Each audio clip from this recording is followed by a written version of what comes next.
Welcome back, everybody.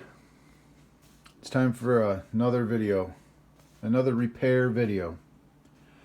Here I have a Galaga board set that comes to us from Florida. I just took the two boards apart. I got all the mounting hardware right here. First impressions, this one's really nice, really clean. Look at the chips, the legs on the chips. These things are usually nasty. They're usually all black. It's nice and clean. These are clean boards.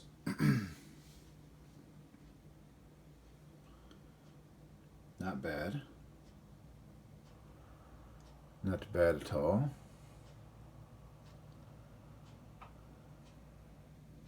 Quite nice.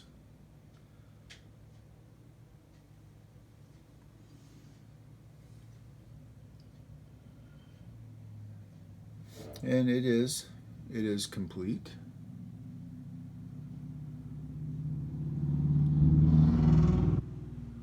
And one of these boards looked like it had a little bit of work done in one of the corners. It's not that one. It is this one right here. There's a little bit of work right there.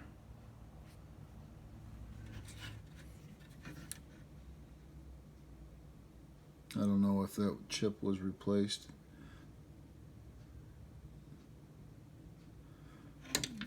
What exactly is that? It's this guy right here. Yeah, I don't think that was replaced. Not sure what's going on there. Okay, well, this is the beginnings. I got my Galaga / Mappy set up there, but what I do need to do is I need to actually wire in an edge connector to go on the edge so that I can get to the sound. So I will do that. And yeah, let's hook this thing up and see what we get.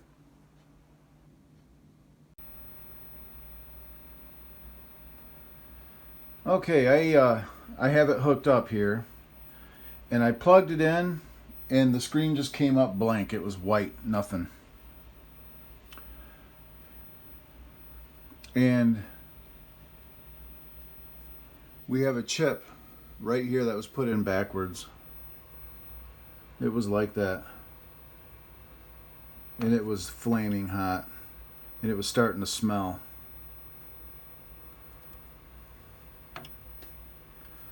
So I'm going to have to replace this, whatever it is. I can't see what that is. I'll have to put it under my microscope or my magnifying glass. Check out what it is. But that one right there was put in backwards. So let's go ahead, put a new one in there and see what happens.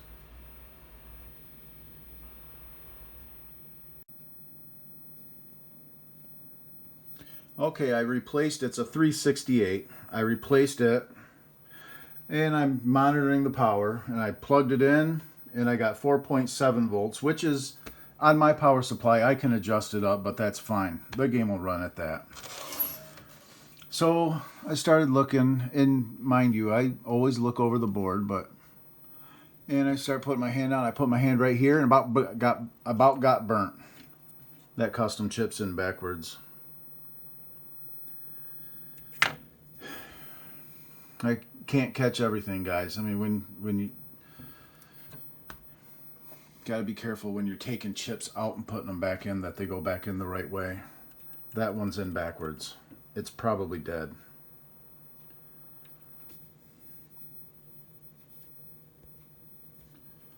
So I will pull that out of the board and turn it back on and see what happens. And I'm going to closely go over the rest of the board.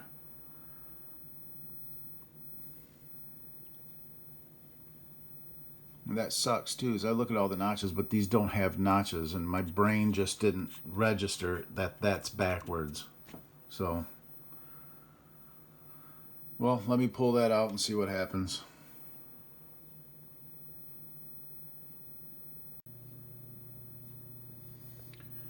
Okay, I got 0795 flipped around the right way, which this is probably going to have to be replaced. I'm going to look at the schematic and find out what this does. Maybe the board will run without it. It'll just be a graphical issue or something. I don't know. I don't know what it does.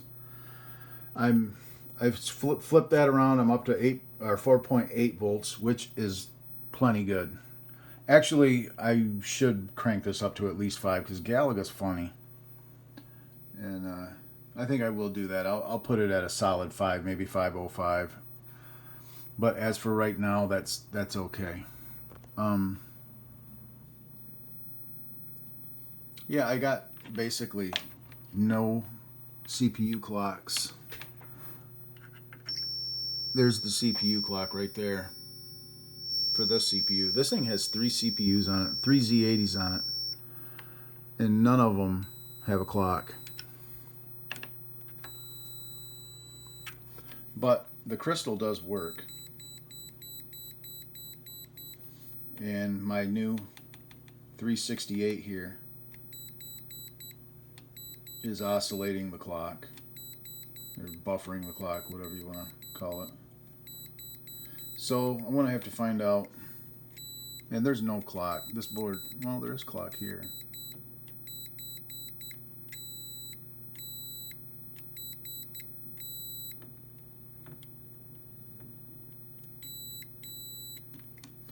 It's doing a little bit, but not a lot. I gotta see what is clocking the CPU.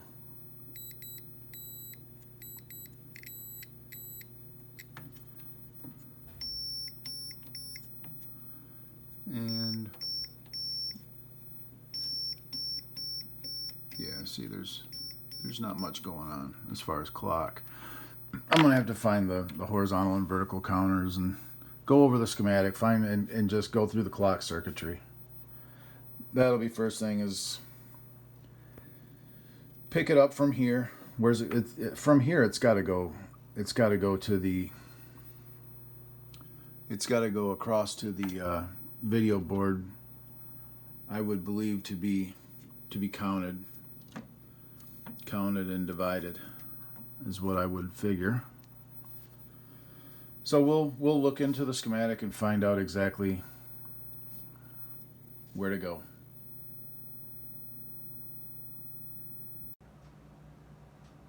Bad news, everybody.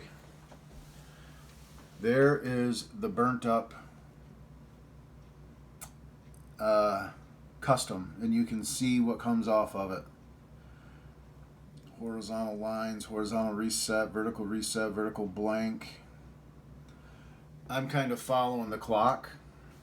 This is the chip I replaced, these 368 gates. I followed it through this. This is all working properly. And then output, this TC is some kind of clock. I don't know what T stands for, but it's a clock. And it's basically 6 megahertz. It's a 6 megahertz clock. Then it goes through the 368 again, pin 10 out to pin 9, and then goes right down into our fried IC, our fried custom.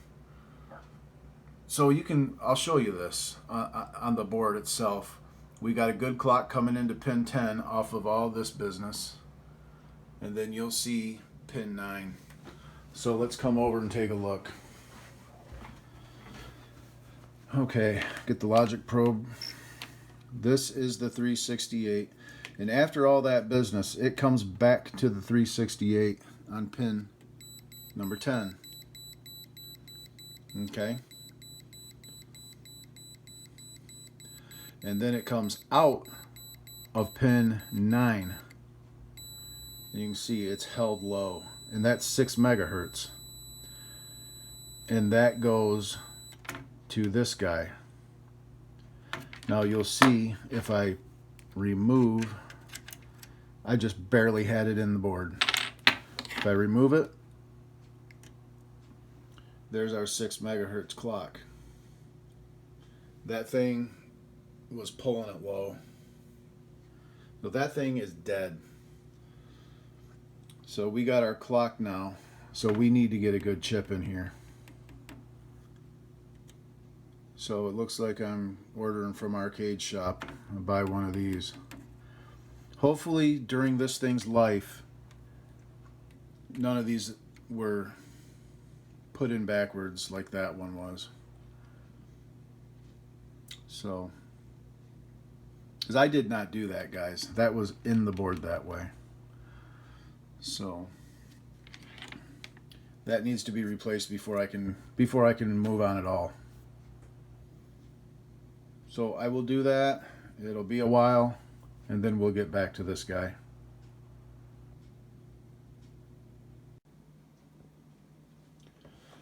Okay, I just bought one of these. Arcade Shop was out of stock, so I went on eBay and just searched for Galaga custom chips, and I found this chip for, I believe it was $18.99 or something like that. Free shipping, tested working, so I jumped on it and bought it. So sometime, it's Saturday today, so probably Wednesday, Thursday of next week we'll get back at this.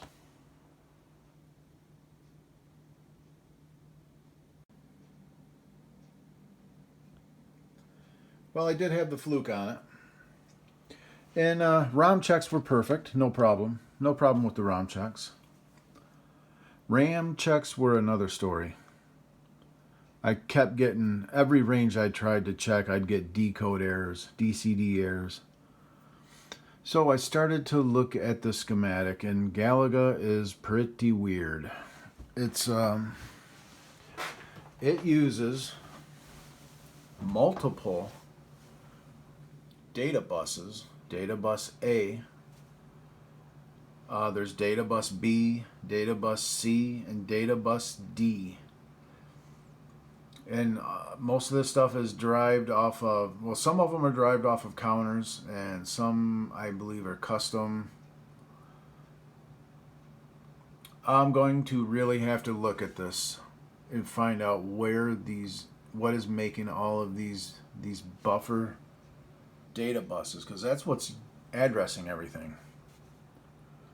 Are these buffered data buses that are created? There's 4 of them, as far as I can see, and that's being used to handle all of the addressing.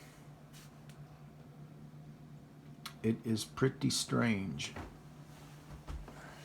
Yeah, so I'm just going to kind of look over it and find out what's going on with this, how it's working, all this custom stuff, it's a weird system.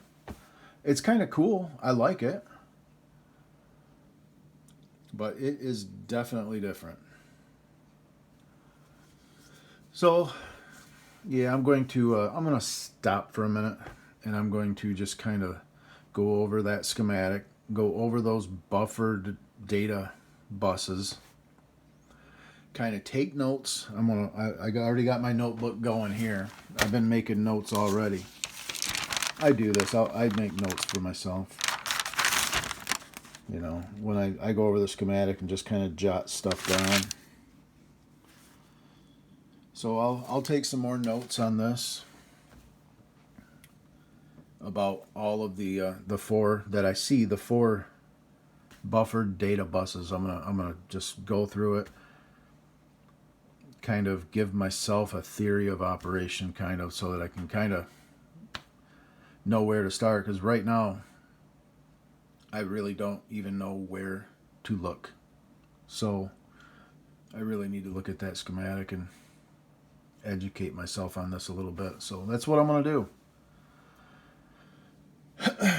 All right, guys, I'll be back.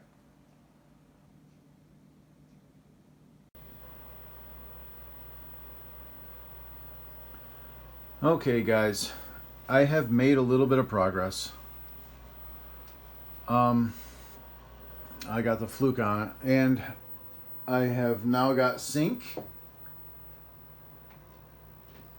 and it's rebooting over and over and over again.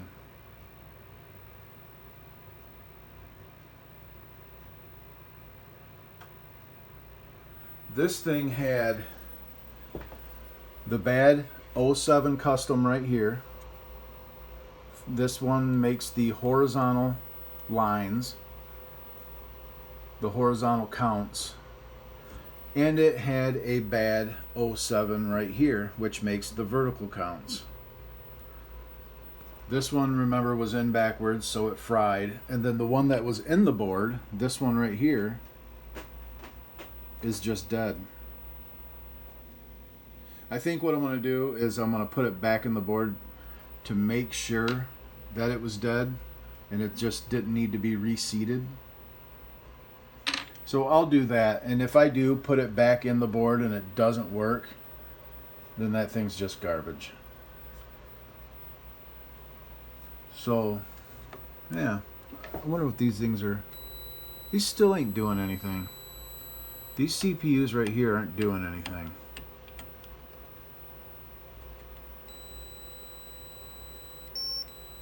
Yes, they are. Did you see that?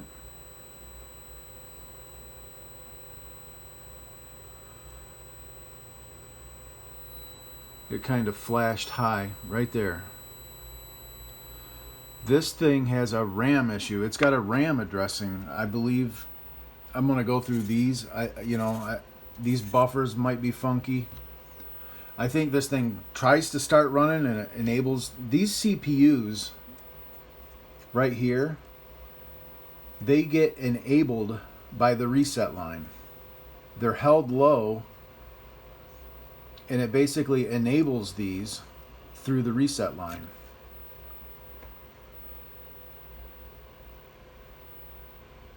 I think. Correct me if I'm wrong, but that's kind of the way I'm understanding it. So yeah, too bad 07 customs. And I got a donor mappy here. This thing's in bad shape, and it's got two 07s on it. So I pulled them off of that. I'm going to replace them. I'm going to replace them on that board, but yeah. So the good news is I think the customs are going to all be okay now. Because it's just, it's just doing its reset thing. And I really believe it's RAM addressing. And the RAM addressing is really, I'm not going to say it's easy. I still have to study it more. I still have to study more about those multiple data, buffered data addressing system that this thing uses. I really need to look into that a little bit better and kind of fully understand that. I just kind of fumbled around, and because I had no sync. You remember the screen was all funky, and so I figured, well, maybe I don't have, maybe the other one's bad. So I kind of went over the MAPI manual and found out what customs were on that, and it had two of these as well. So that's cool. Yeah, but I just wanted to update on the progress.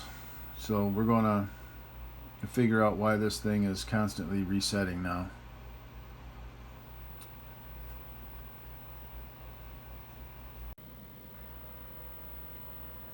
Good news, guys. Really quick, I put the 07 back in it, and it works. It just needed to be reseated. So that is good news.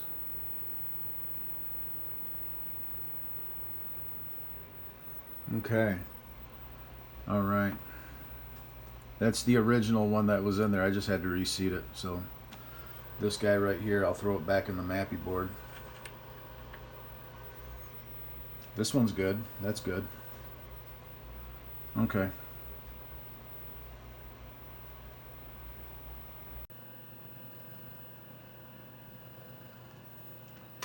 I am running a long RAM on the video RAM and the color RAM.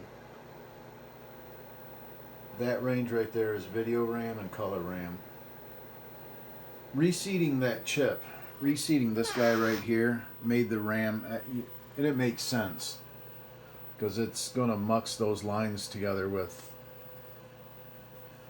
the address lines, or you know, to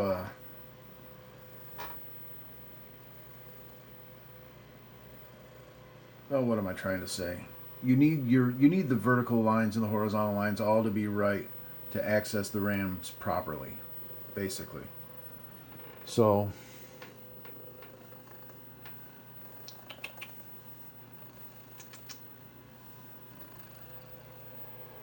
and I'm successfully passing that RAM range right there. It's doing its thing.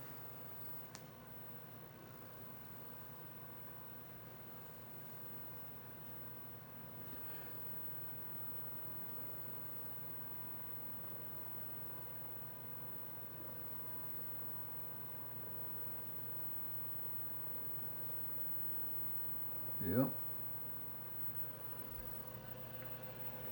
So I'm going to let this go.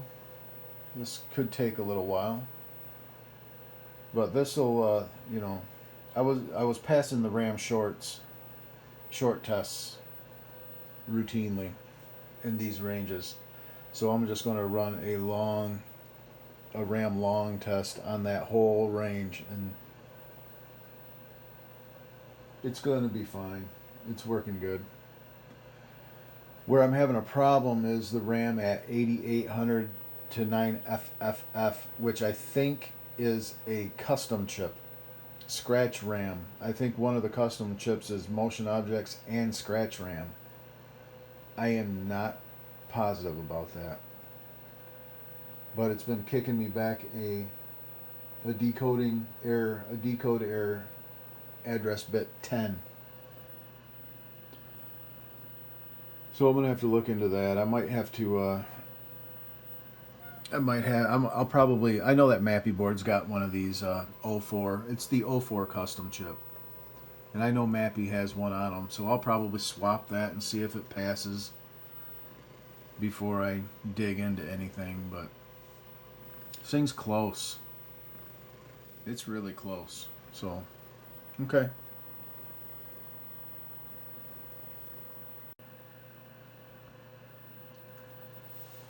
All right, guys.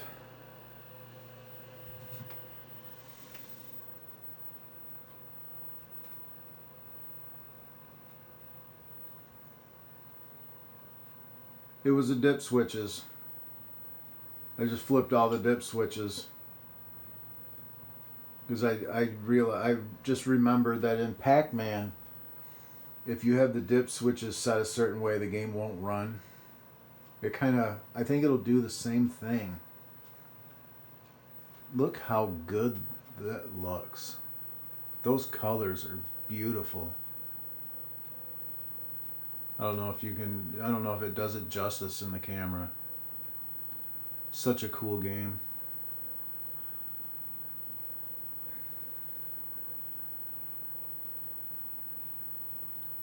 You know what I think I'm going to do? I do need to hook up my edge connector so that I want to test the sound, make sure the sound works. Make sure the inputs and the outputs work. You know, the left and right and fire and start and coin and all that good stuff. But I think I am done working on this thing tonight. But yeah, just the dip switches up here is all it was.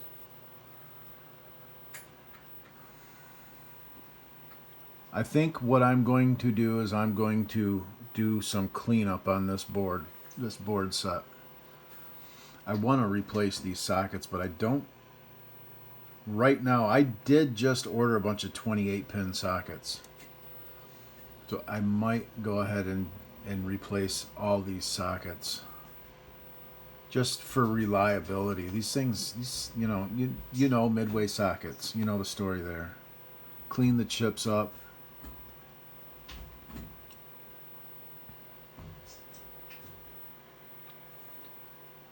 Yeah, I think that's what I'll do is I'll go ahead and I'll hook a edge connector up. I hate to use an edge connector just for sound, but you know, you got to do what you got to do. So I'm gonna hook one up just to run the speaker, and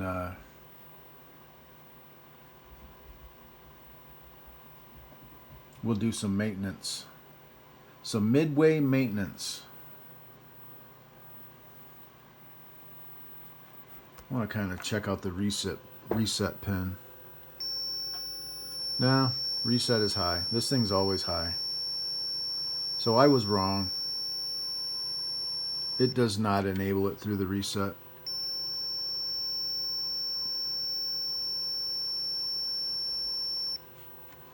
These customs right here, these 3 customs are the data interface for the 3 CPUs. The data goes into these, and then it's combined together on the B side, if you will, of these 08 customs. The addresses all buffered through these 367s up front. It's the data. The data. It's like having. It's kind of like having 245s, 3 245s for the data for each CPU, you know, and they're enabled at a certain time to dump their data onto the bus, you know. They're shared. It's a shared data bus between 3 CPUs. But they just use customs instead of 245s for security. You know, for bootlegging security, basically, I would take it. I don't... And these things do a few other things, too, you know, that are kind of mysterious, if you will. But, yeah, it's running good. And it's looking great.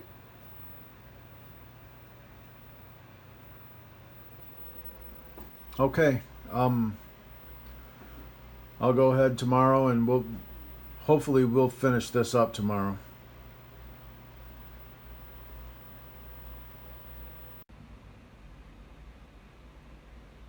Okay, I'm getting ready to do the socket replacement on this thing. I've got this one already, and it came from Midway with a nice dual wipe socket, because I checked the back of it and there's no work that's been done on this. It's from Midway. And it's a good dual wipe socket under this, so I'm not messing with it. All the other ones are typical Midway style sockets, which I've already had to do some reseating and stuff to get this thing to work, so they all are getting replaced. I only have 8 of the 28 pin ones, but I do have more coming in the mail, so I am going to replace all of the 28s. Here's all the chips over here. The ones that need cleaning, I will clean.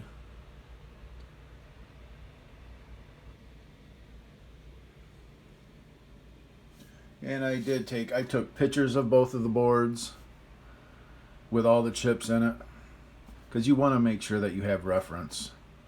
And I made lists here of the chip positions where all of the chips go.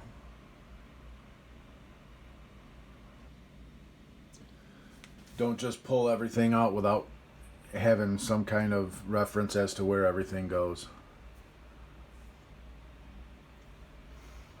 Yep, so we get to removing all of the sockets on these boards.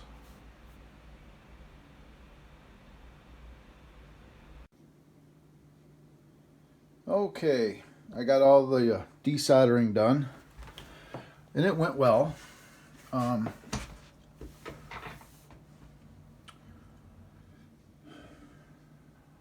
lot of desoldering.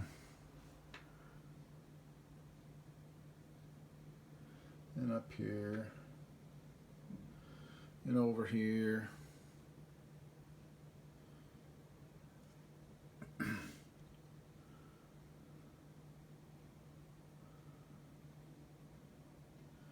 So I got everything over here.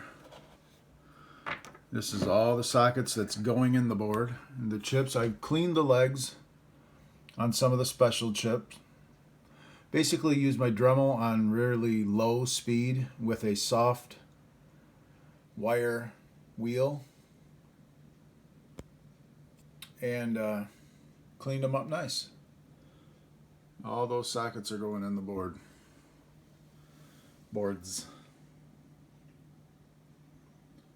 Plus I'm replacing some of the caps. You know, there was a couple power caps, one on each board, and then some sound caps. All right. Well, I am going to get to sockets.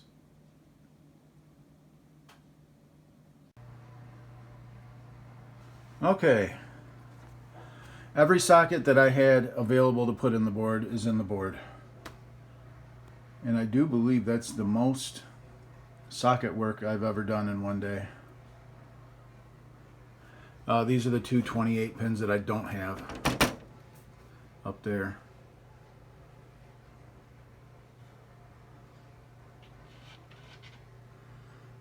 Yeah. All soldered in. Let's see, turn it around.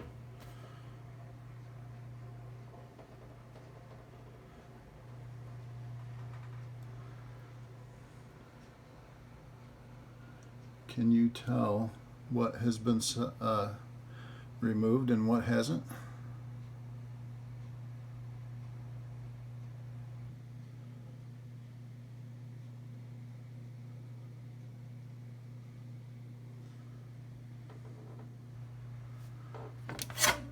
This one.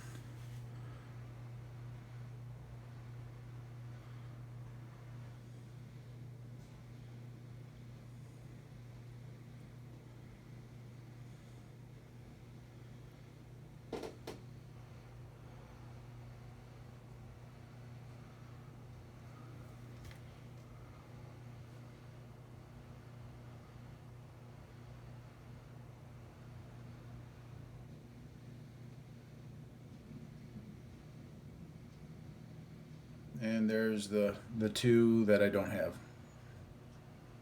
Yeah, nice and clean.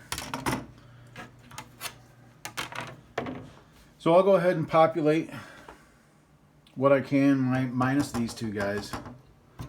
And I have to wait for those sockets to come in before I can test it. So, okay. Progress.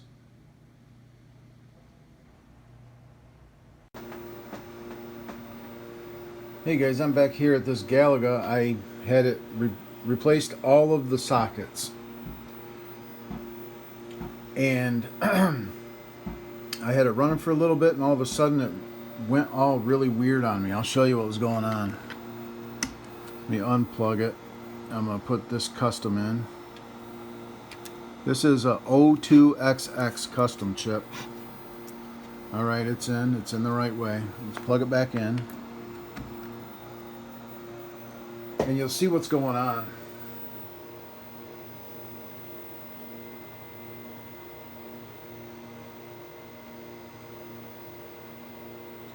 It's absolutely goofed up.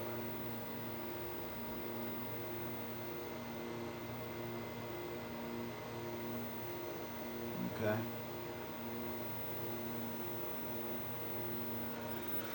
Okay, so I started probing around on the board.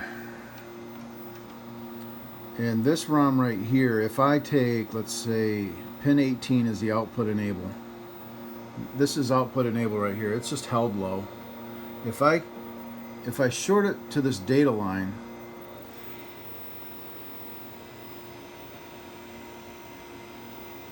you see that? You see how I can see the characters now?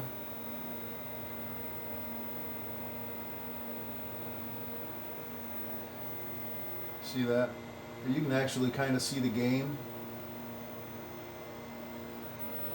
I was looking at the schematic to what is involved with this thing. Okay, the data that comes off of that ROM is data bus B. And it comes in and it goes into this custom, the 02 custom. That's the only thing that the data from that ROM does, is goes into this guy.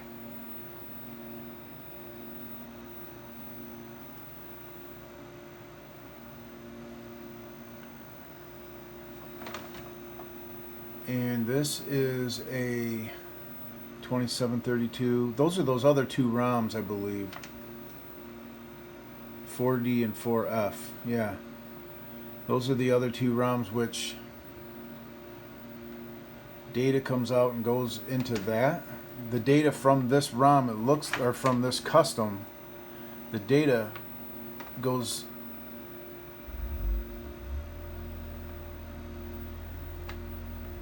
into these guys, into these. Why would data go into those?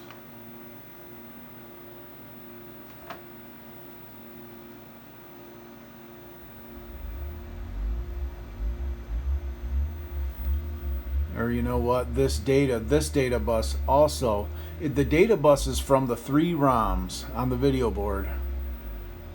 Input this guy. That's what it is. It's not going in, it's coming, the data is coming out of these two ROMs and going into this. And this right here is from the other ROM. It's feeding this 02 custom.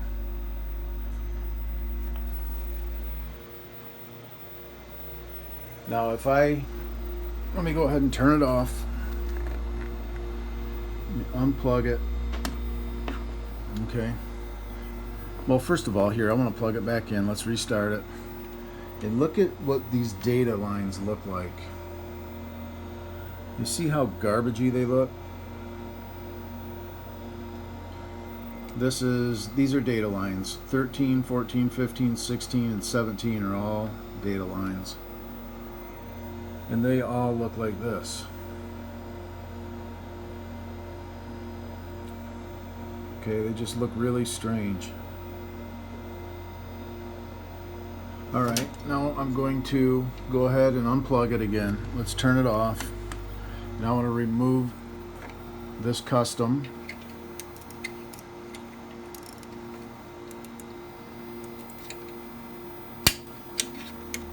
Carefully, hopefully. Okay. It's not fun to do with one hand. Just take a look. Yeah, okay, I didn't mess anything up. I'm going to leave it out. And let's plug it back in. Now this is what I get. That actually looks correct. But I get no graphics at all. But the lines are gone.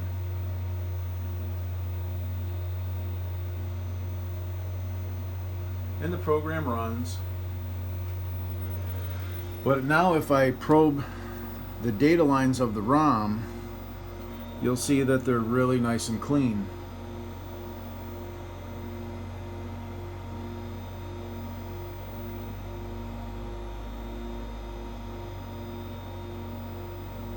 See that? Those are all those data lines.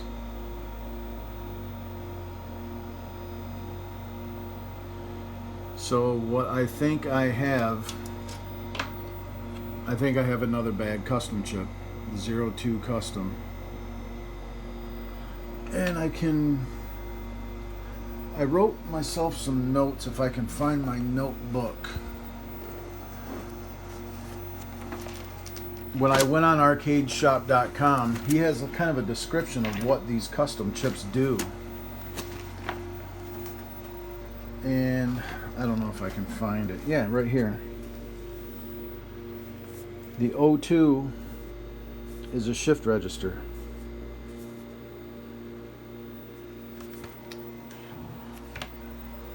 So I believe that is my problem. So I'll see if I can wrangle another one of those up. And that will take some time. And then we'll pick it back up.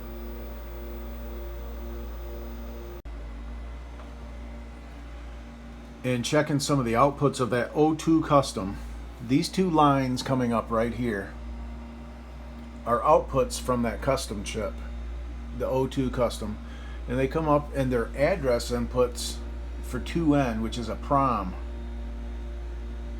That's pins 5 and 6. Address is 0 and address 1. Pins 5 and 6 of 2N. Those are outputs from that custom, and we'll take a look at those. This is 2N right here, pins 5 and 6. This is one of those outputs. You can see the outputs are garbage as well. And here's 6. Just really noisy. Really messed up.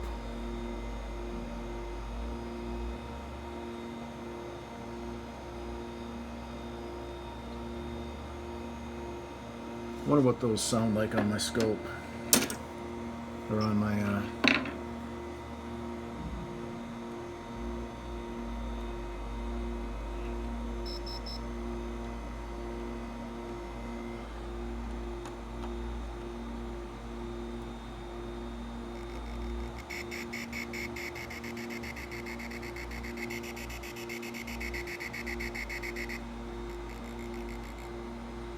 This one doesn't even really register as a high at all.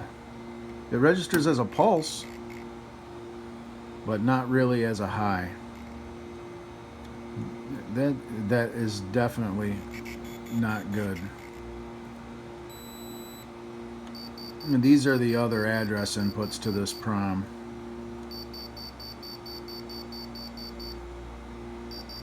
And then you get to the custom, the inputs off the custom.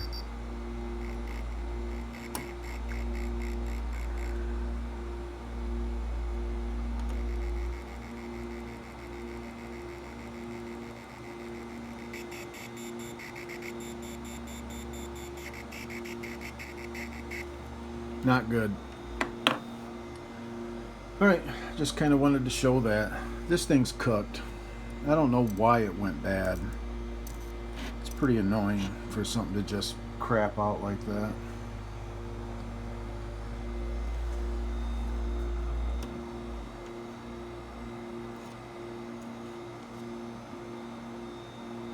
Yeah. Yeah.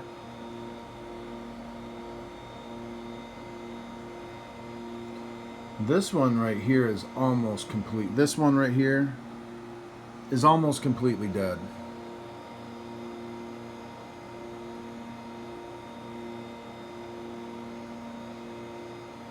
These are the other address bits addressing that PROM. And you can see they look perfectly nice, normal. And then you got this.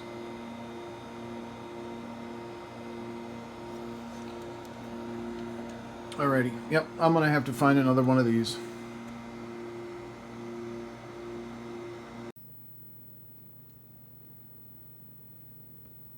Well, I do have some news. I forgot that I had here a Galaga board.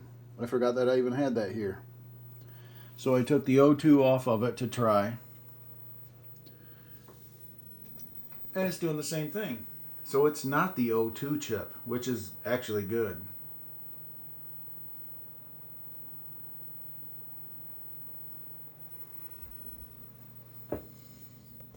You know what I ought to do?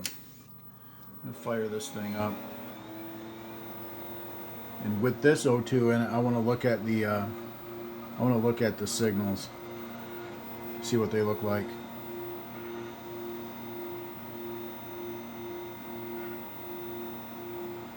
But it's doing the exact same thing with that other O2 chip in it.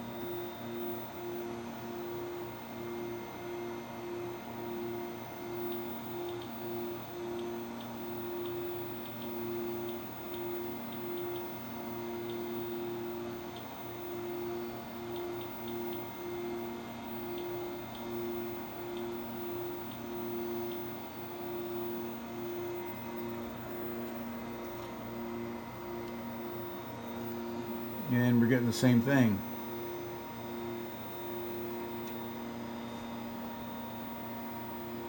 Same exact thing.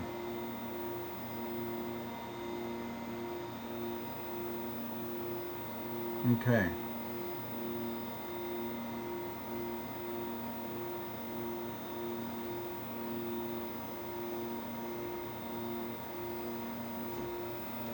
And thus we got two bad O2s. So it's back to the drawing board.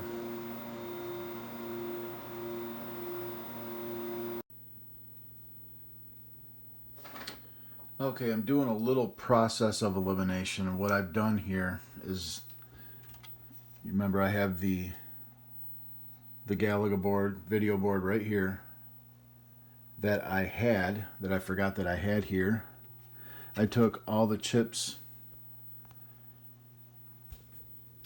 No, actually, this is the Galaga board that I'm working on. This is the one I've replaced all the sockets and everything on. This is the one that I had here. This is the CPU board that I did all the work on with the sockets and everything. I took all the chips, all the socketed chips out of this board, and I took the socketed chips, all the customs and everything that were in the board I was working on, and put them into this board to test all those socketed chips. And you can see it works just fine.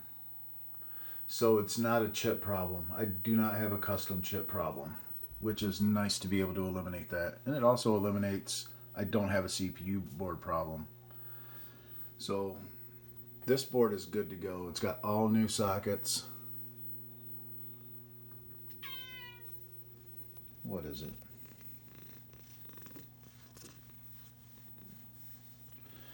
But this is the board, not this board right here. I should get these confused. This is the board I have to fix. And I know that the chips are good.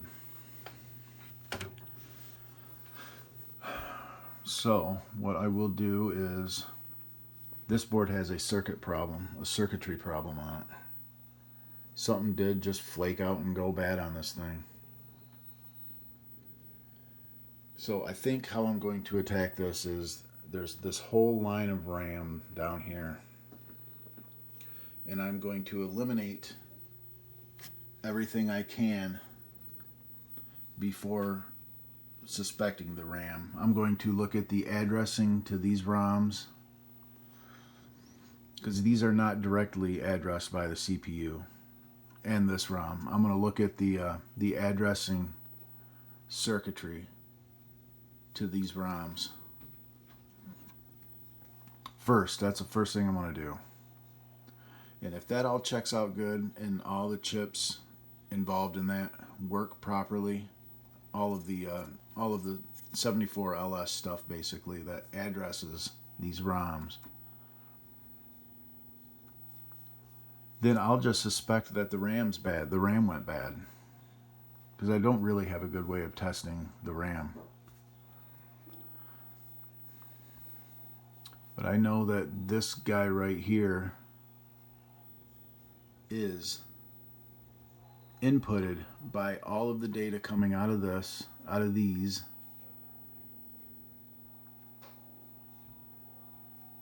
And then this outputs, I believe, 4 bits.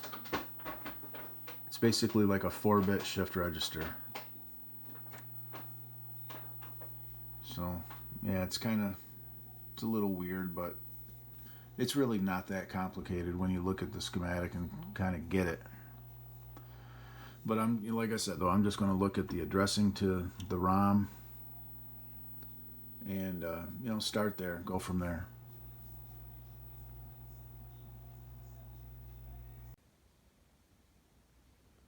Good morning, everybody. It's Saturday morning. I'm just kind of going over the schematic here on my iPad. And what I'm doing is making a little theory of operation, if you will. First thing I'm going to check on here is I'm going to make sure that these two guys right here, these two 2732s,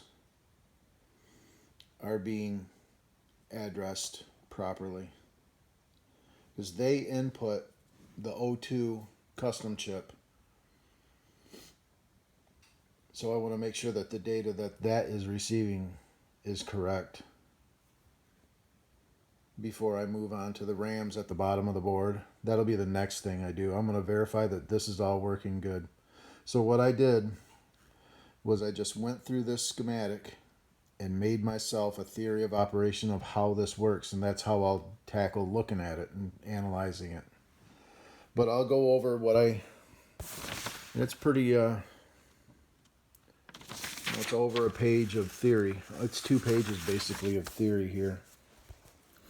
And this is basically, this is how this works. Okay. You got 4L, that 2732 is addressed by buffered data bus A, being latched by 2L, the 273.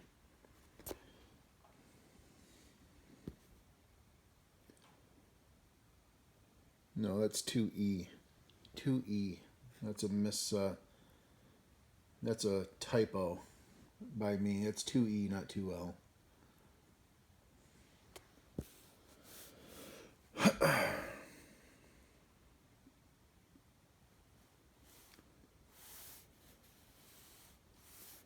Is latched by 2L. Am I in the right place? What is going on?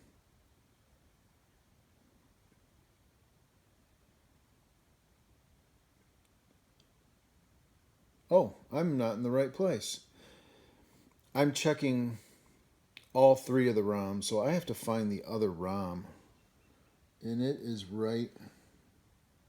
There's 2L. The first one to check is this guy right here. This ROM, 4L. So the addressing for this guy right here, you can see it mostly comes off of 2L, this latch, and these 86s. So writing this down, what's going on, it's addressed by buffered data bus A, which is right here, buffer data bus A, being latched at the 273, A4 through A11, and the 86 at 6N makes A0 through A3. Well, that's how that is latched, or that's how that's addressed. Okay. Now the other 2 2732s, the other guys I was looking at, which is these 2 guys right here.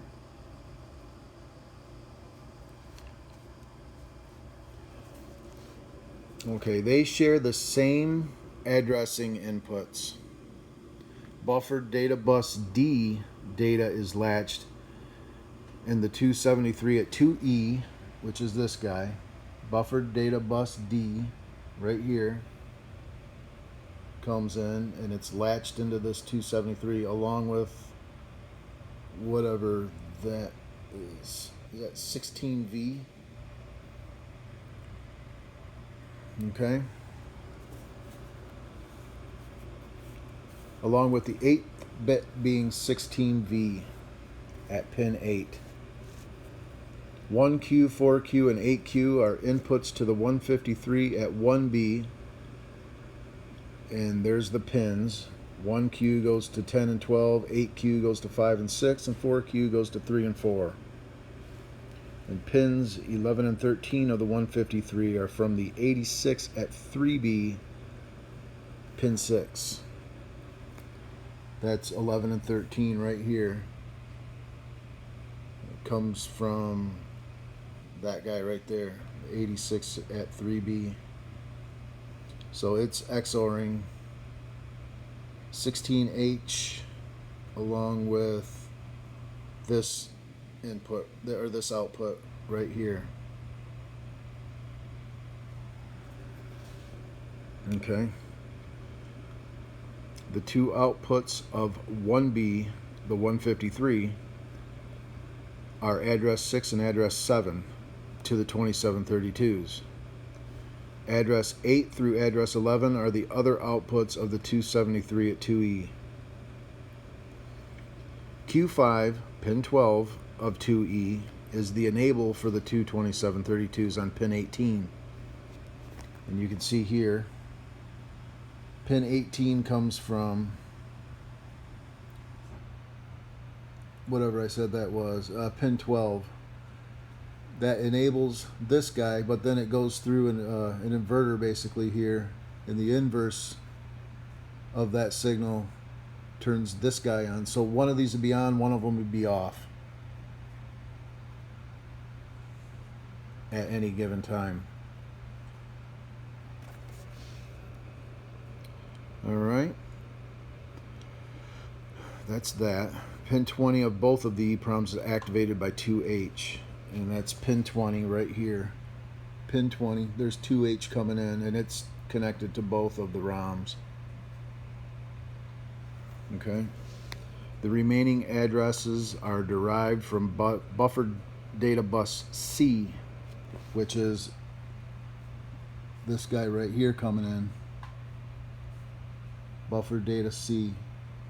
It comes over and hits this 273 here at 2C. Vertical size, horizontal size, and HP. I can't really read that on the schematic. They're latched at pins 3, 4, and 17 respectively, along with 1V, 2V, 4V, and 8V at pins 14, 13, 8, and 7 respectively. Q1 and Q2, which are the outputs from the horizontal and vertical size, become the select bits for the 153 at 1B. Right here, see? Those are the select bits to that guy. Now we turn it over. 3Q, which is pin 6, directly off of that latch is A5, address 5. 4Q, 5Q, and 6Q, and those are the pins, respectively, are address 2 down to address 0, directly off of that latch. The other address bits go through some XORs. Q7 is XORed at 3B, pin 1, with pin 2, the flip signal, and that output on pin 3 is then XORed at 3B on pin 12 with 4H at pin 13 for the output at pin 11 is address 3. Then that same output at pin 3 is also XORed at 3B on pin 10 with 4H on pin 9 this time, with the output at pin 8 being address 4. So that's how all of that is addressed. So that is really pretty simple to go through and check all that. Once you understand what you're looking for, you go through the schematic, make yourself a theory, and then you know where to start. And what I've got here, I've got a couple of notes that I just wanted to go over. With the Fluke, I passed all of my RAM tests on this video board. And the bottom RAMs, the 2147s, those are not accessible directly by the Fluke. The other RAMs are. These buffered data buses, those are directly derived off of the Fluke. So I know that they all work because I used my Fluke in every one of those CPU slots on the CPU board and passed all my RAM checks, so I know these buffer data buses are good. So I don't even have to worry about that from back. I can start right here. Okay, the two ROMs, these two ROMs right here, the data from these two ROMs input that O2 custom, which I know that O2 custom chip is good because I tested it in the other board. And next thing I'm going to do after this is I'm going to check the addressing to the 8 2147 RAM chips, which is derived off of buffered data bus B, which I also know is okay. So that's up here on this page of the schematic, or down here I guess. These 2147s right here, which I suspect that I have problems with these RAMs. I think this is what it's going to end up being. But you never know, that's why I got to check. But these are identical circuits, basically. These 161s that create the address for those RAM, they're inputted off of buffer data bus, what was it, C? B, buffer data bus B, both of them. So I'll go through and I'll make sure that these counters are right, because that's all it really is counters creating that address.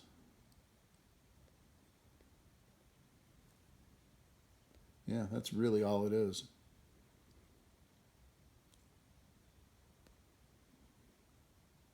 And it makes data bus C.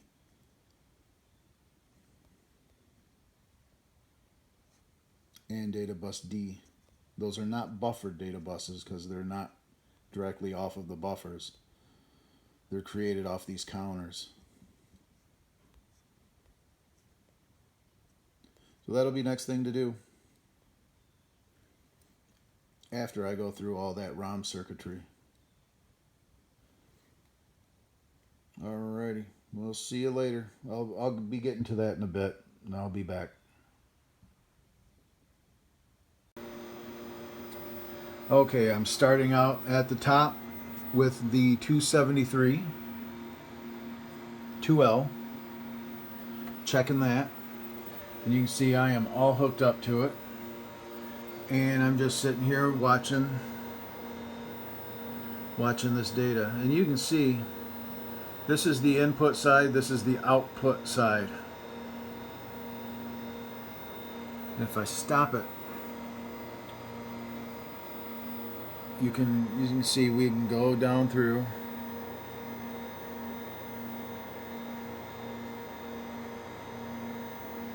And they always match.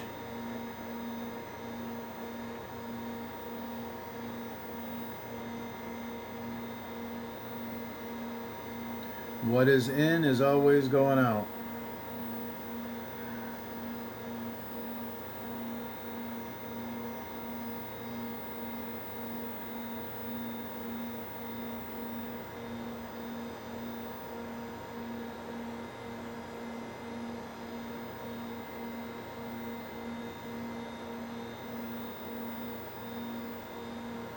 It never deviates, so that's working just fine.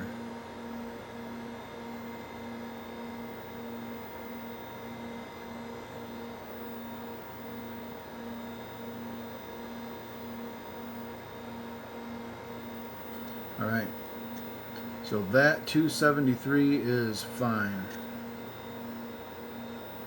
Okay.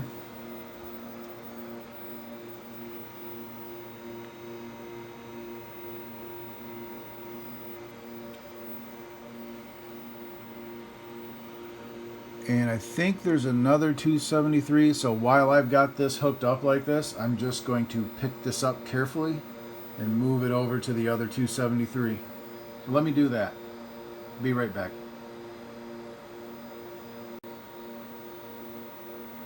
Okay, I've moved it over to 2E. And if you remember, 2E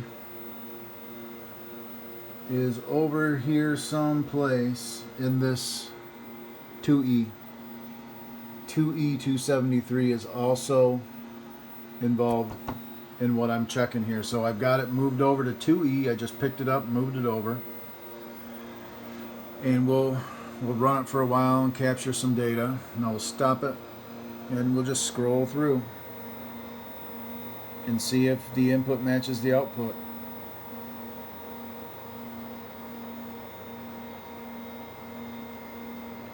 And you can see that it does. The input always matches what's output.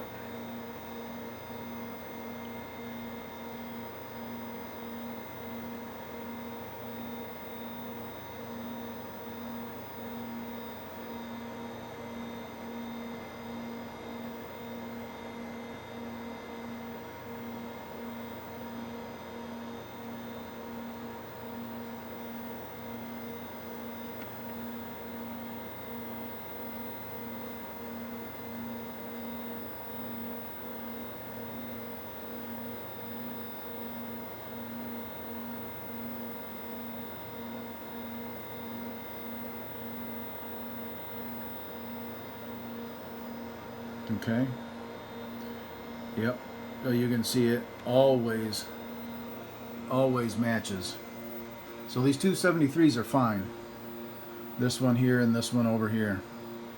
So the latches, and basically if you don't know how a latch works, or why it's called a latch, because data goes into the inputs, and what it does, it's like a temporary memory. It latches it at the clock pulse. Latches it into it, because a latch, one of these is just 8 flip-flops. So on the clock pulse, it latches it into that flip-flop. And it'll stay there until the next clock pulse when it outputs it. Which I've got hooked up to the clock here. I've got this in state mode. So I've got the clock hooked up, and every clock pulse it latches, then the next clock pulse it outputs. So you got, that's how it works. It's like a memory. Just think of it that way. It latches it in, and it'll stay there until the next clock pulse, and then the next pulse it latches it, it sends it out. So it latches it into the memory.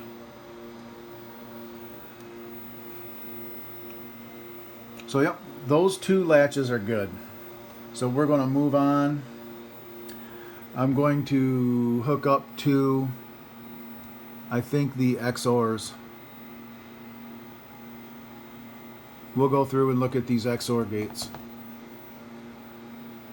And then we'll move on to this business, which we've already looked at this 273, so that's good. Is there another 273 that I can look at? 2E. No, I think that's it. Okay. Let me hook up to the 86 in question here. Right here, 6N. We'll hook up to 6N. Check that out.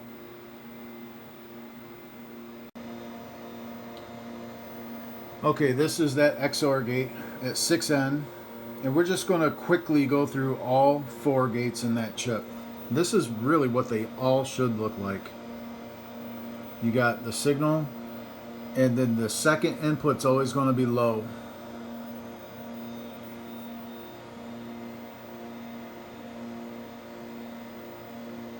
And yes, and the output is basically this XOR. If one input is low, it basically just buffers the input. So, and if one input is always high, an XOR will invert the input.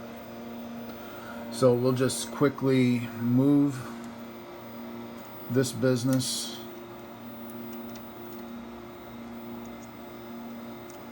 there, there, there, and we're going to have to slow it down.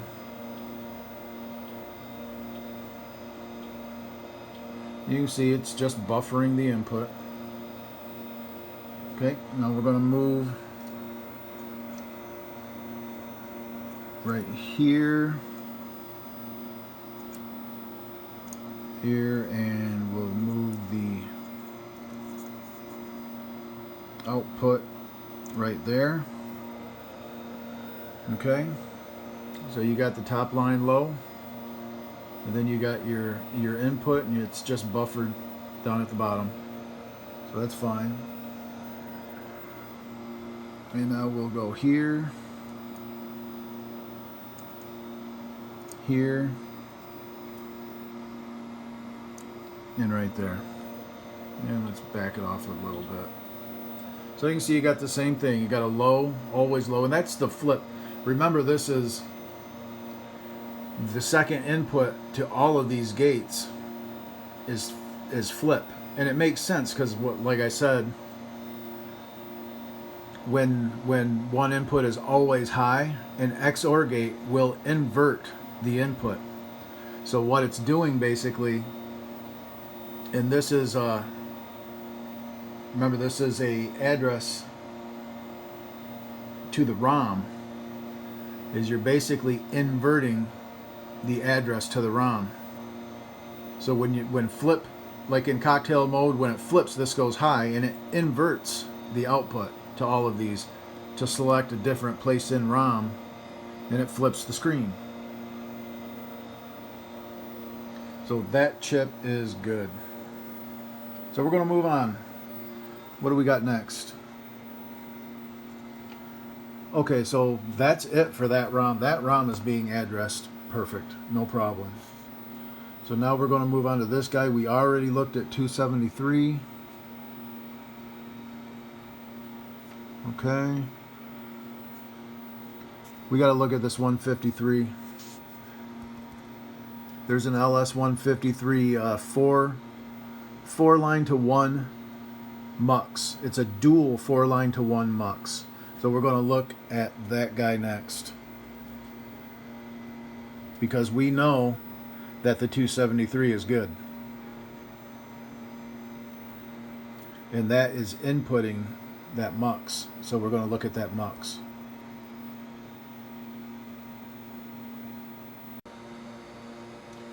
Okay, I am now hooked up to the 153 MUX, which is at 1B. That is this guy right here, 1B, 153. But we're looking at the first side of it, all of the ones and the one output.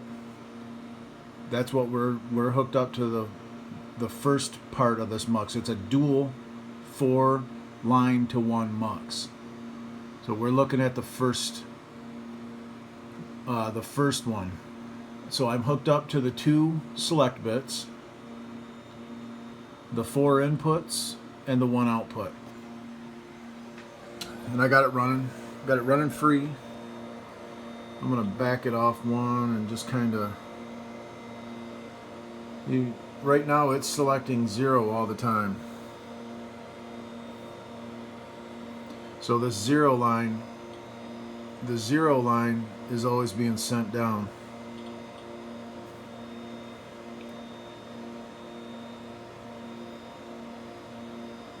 It's always selecting 0.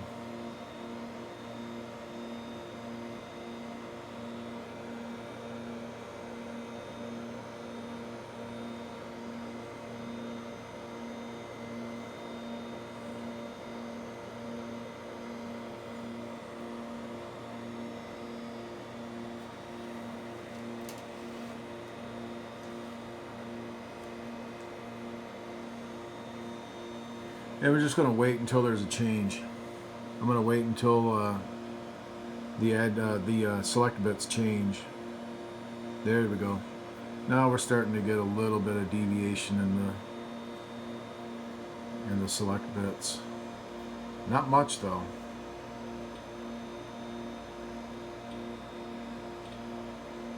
Not much at all. See, here's a change where it's selecting 0. Let's look at that closer. It's selecting 0, which is this line right here. It's sending that down. Then it goes and selects 3, which is right here, but it's just low, so it just stays low. And then goes back to selecting that.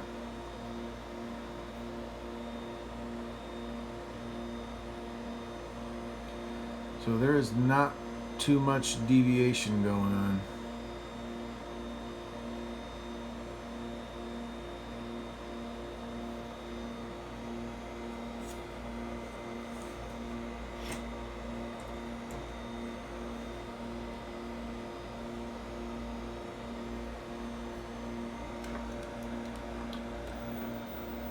And now we're getting a big time. Now it's doing some stuff.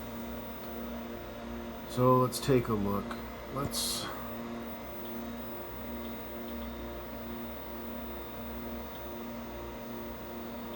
Okay. So we're starting at 0.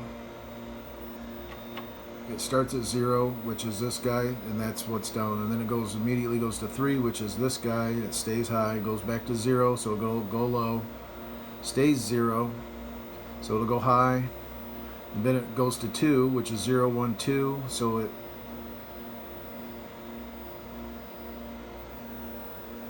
stays high, but it was going to go low with 0. So that's normal. That's not a big deal. and then it's selecting 1, which is 0, 1, so it stays high, and it was going to go low with 2, but it stayed, it went with input 1, which is 0, 1, it stayed high, and then it goes to 2 again, which is 0, 1, 2, so it goes high, stays high, and then it's selecting 2 this whole time, so it's going to follow 0, 1, 2, it's going to follow that, and then it goes to 3, which is the same as 2, and yeah, then you got 2 here, 0, 1, 2, it goes low, and then 1, 0, 1, so this looks like it's working.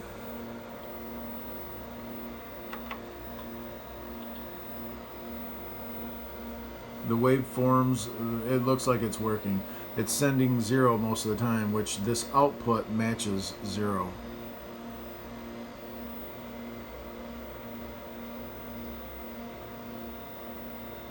Okay, so we're going to go to the second part of this MUX. I got to re-hook the inputs and the output. Let me do that. Be right back.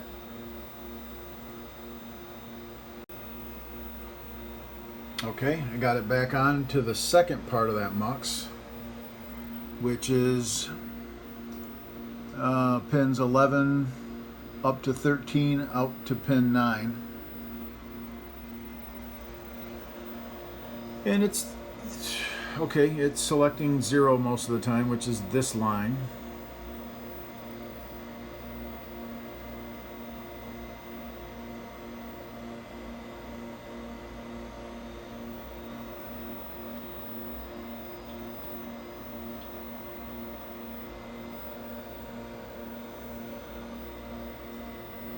You can see the output is basically what's down here.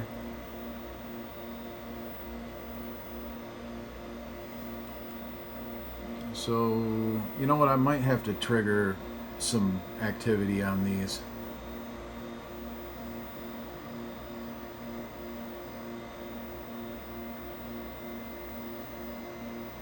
Yeah, let's do that.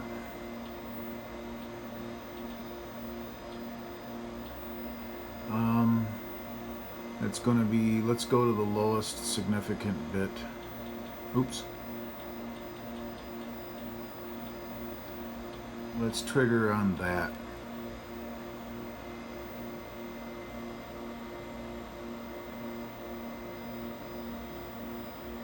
And that lowest significant bit hardly ever does anything.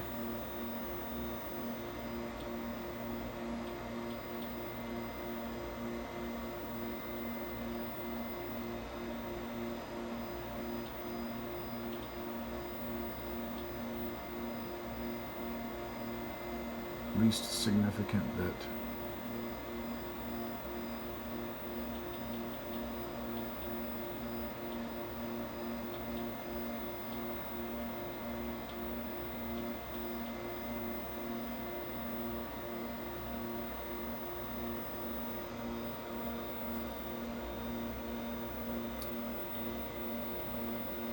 I got the delay set way out here.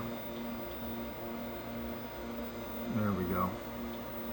So it's selecting 0, which is low all the time, then it goes to select 3, which is 0, 1, 2, 3, so it's sending that guy down now, which is right, and then it goes back to 0, which is always low.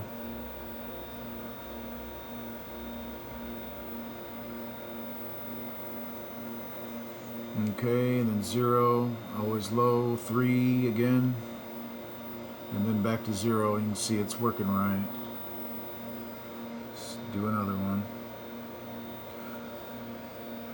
See, right now I got it triggered on 3 basically, because I got both of the select bits triggered to move. And let's go back to the trigger again, and let's clear it and go with this guy only.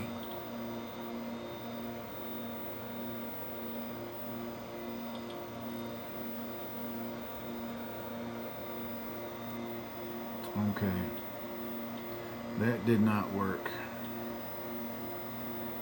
done. Waveform.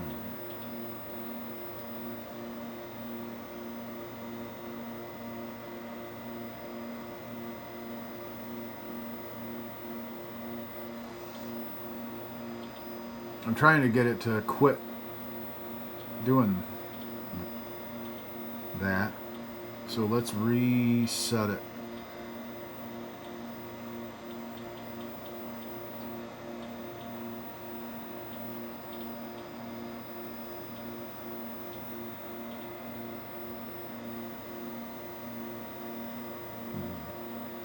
And it's still doing the second bit as well, but you can see it's working. I'm trying to get it to capture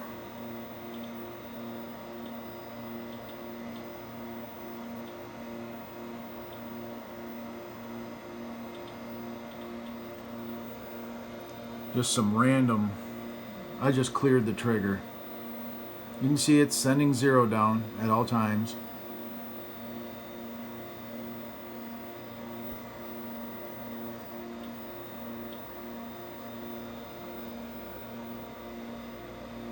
It just doesn't really deviate. It's working right.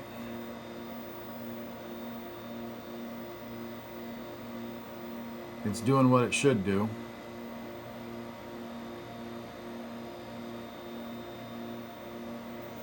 But I'm not being able to capture like I did the other one. See, I've been seeing some, just this one going high and stuff like that.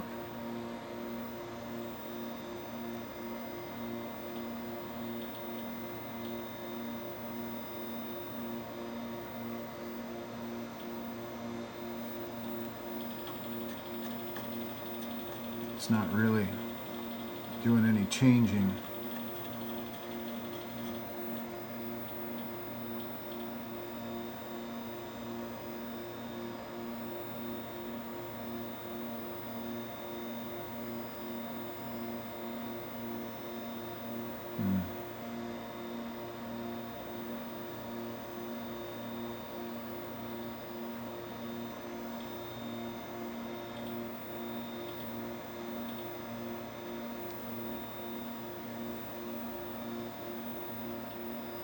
Let's try this again.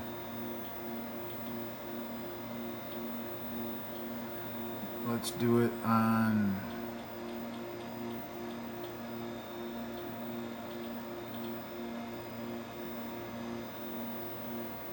there we go. Well, it's doing 3 again. I don't understand why I'm not triggering on 1.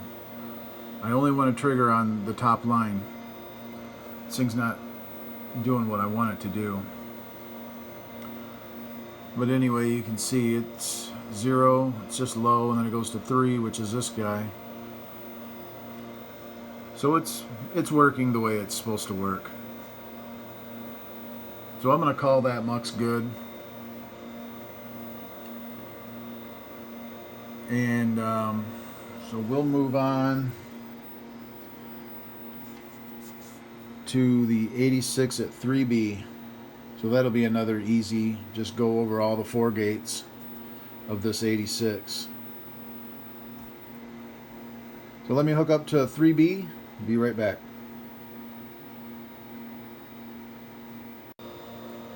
I just turned it off. I just turned my phone off, my camera, and then I came over here and hit single, and it captured a good variation for me that I wanted to show. So here it's selecting 1, which is 0, 1, so it's sending that down. And then it goes to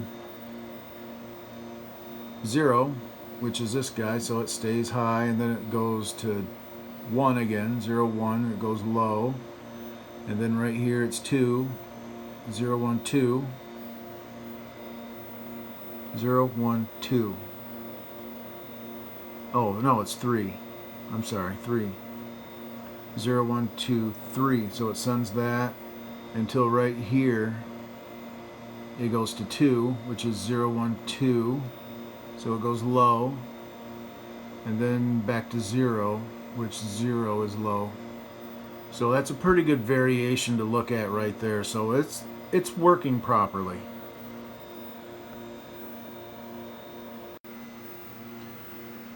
Okay, I am on this 86, okay? And I'm on pins 1, 2, out to 3, which you can see right here. 1 and 2, out to 3, and that goes over to the O2 custom, okay? You remember how that had that really funky, nasty looking signal? Let me show you something. Look at this. There's the flip signal, which is always low. And here is the input to that, which is nice and clean. And look at how noisy the output is. You see that? But you can see the 86 is working, because when this changes, you'll see it down here. Because it's an XOR. It's just, since one line is tied low, it's buffering the input. You see it. You see the input come out and it just buffers it. Now watch. Right here I have a 0.01 microfarad capacitor, and I'm just going to touch it to pin 2 and touch it to ground. If I can do it with... Oh, come on. No, boy.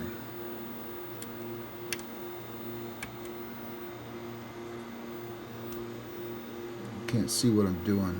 Get on pin 2, and then hopefully over to ground.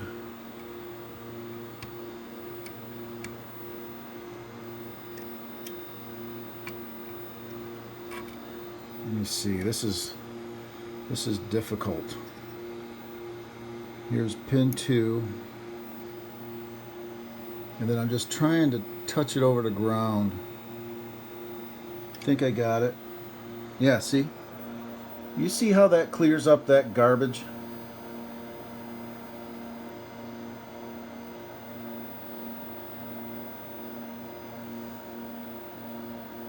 See how it takes that noise right out?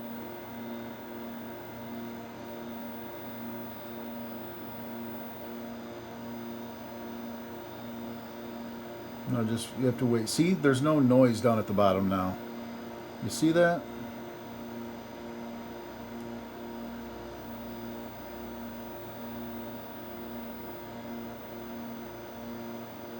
Now I take it off and there's the noise again.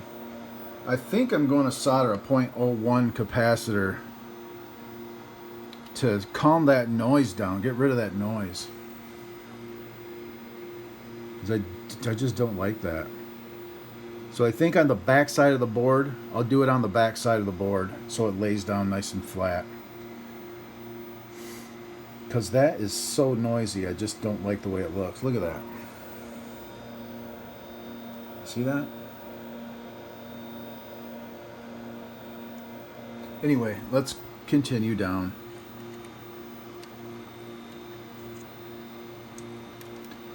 Let's go here and the 2 inputs. Okay. And that is the input. That signal is the signal I just settled down. And now you see here, see this is high all the time? It inverts the input, and you can see the input is inverted. But if I have that capacitor on there, you won't see this noise. That'll be settled down, which, yeah. Okay, let's move on.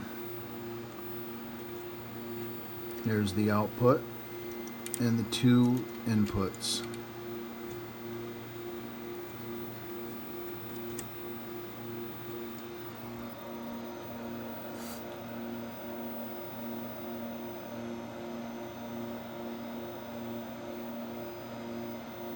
See, this is more difficult to see because of all that stupid noise. But let's stop it. It's an exclusive OR. This stuff just kind of ignore this. This is low. So you got a high and a high, it'll go low. It's an exclusive OR. It's this line or this line to be high to make this high, but not both lines. If they're both high, it'll be 0. So you got a low and a high, so it's high. And you got a low and a low is low. And this is supposed to be a high right here. And it probably is. If you had this noise removed, you'd probably see it. And 0 and 1 would be 1 right here. Okay, that one's good. I'm going to do that on the back side of this board and remove that stupid noise. And then maybe we'll relook at these.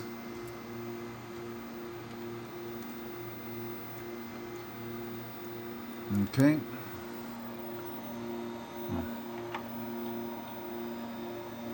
You got a high and a low, which is, I can't tell what that is, to be honest.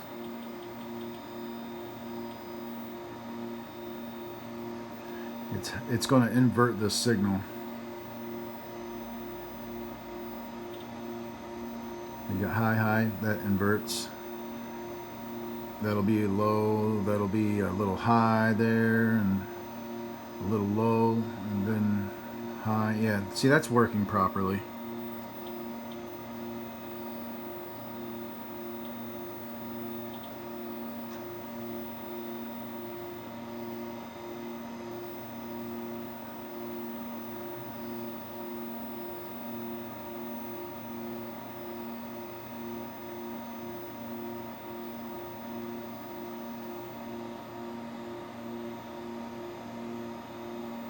Okay, yeah, I mean, that should have been a bigger pulse right there, I think, as well as this should have stayed high right here.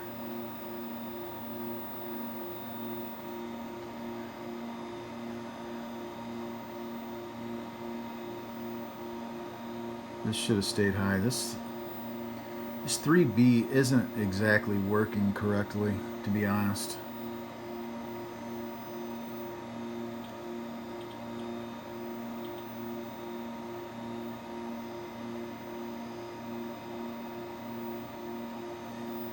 See, it's going low right here when it should have stayed high till it got right here. Should have just had a low, little itty bitty low pulse. That 3B's not really working right.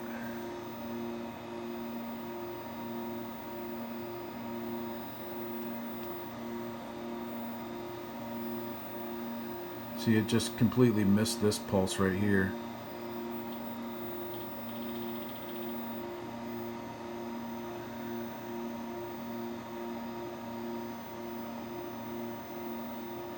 That chip's not working right.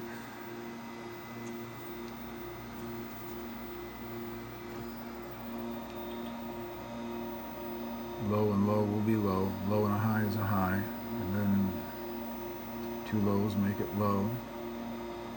You got a high and a high, should be low.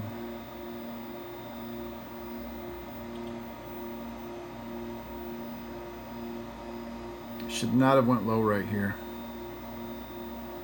It should have stayed high. Low and came back high here. This isn't working right. 3B is not working correctly. It might be those other gates being so noisy, it might be causing it to act funny. What I'm going to do is I'm going to replace this 86, and I'm going to put some capacitors, or a capacitor at least, on this.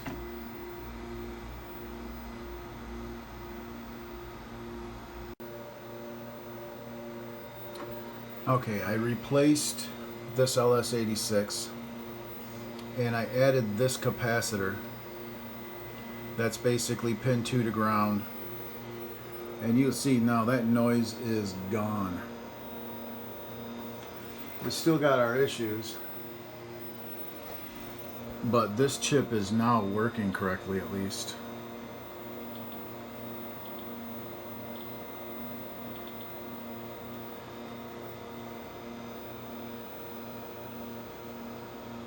And this is the gate that was in question right here. And you can see now that second line there, remember how it was all noisy? It's no longer noisy.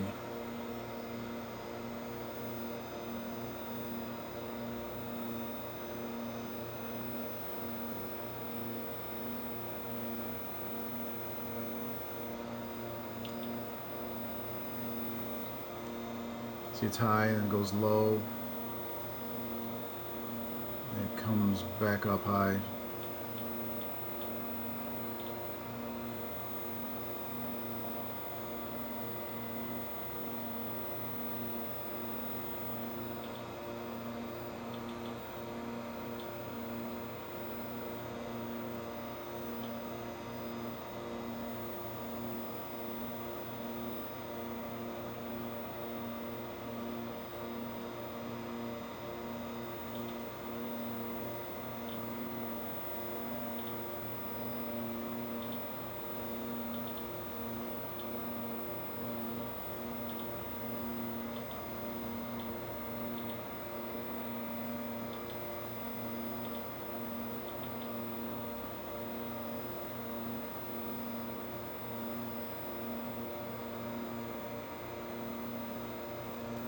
We look at the schematic. I'm going to look at the schematic there.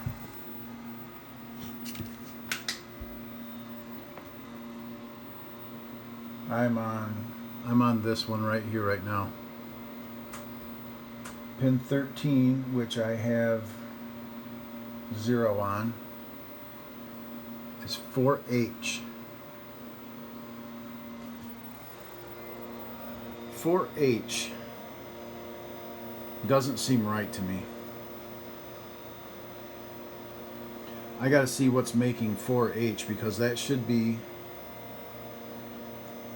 just be a solid, like a clock-like pulse, I would think. 4H. It doesn't seem right. This chip is now working right, it looks like. And the noise is gone.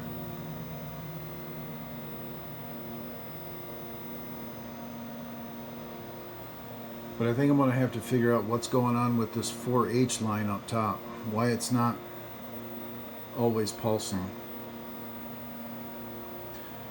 So let's look into that. I'm going to go over the schematic and find out where 4H comes from.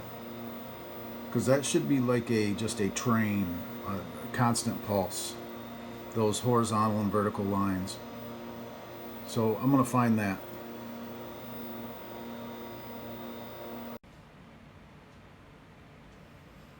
Just really quick, in this portion of this video right here, I was talking about how 4H didn't look right, how it's supposed to be just like a train, like a steady pulsing clock. Well, it's not. It's actually, that signal is 4H with an asterisk by it. And all of those signals that have an asterisk by it, they all act the same. They all pulse and then stop and go high, go low, or whatever, and then they pulse again. So it's part of that custom. It comes off of the custom chip, and I know that the custom chips are good. So I'm just going to assume that those signals are correct, since they're they're processed inside that custom chip. So I really have no way of. Well, all I can do is what I did was put them in a different board, and they worked, so I'm just going to assume that they're good, so those signals are right.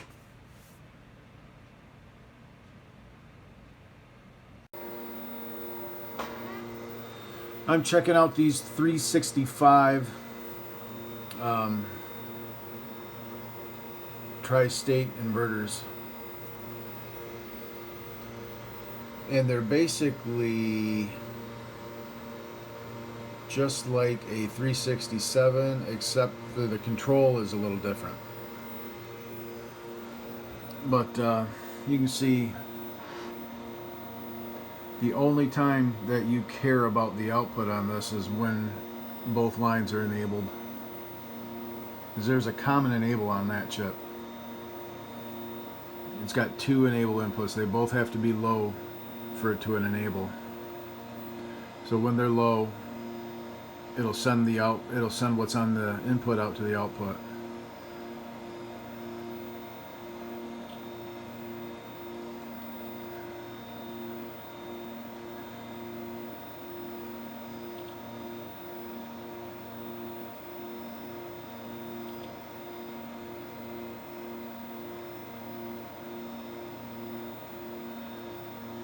See this right here,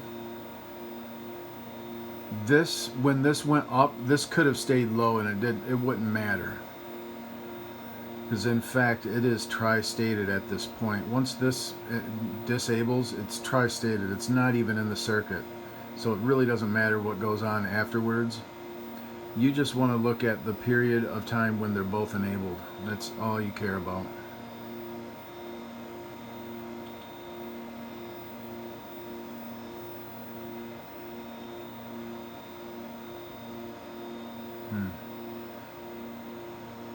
See, like right here, this should have been high, a longer pulse high.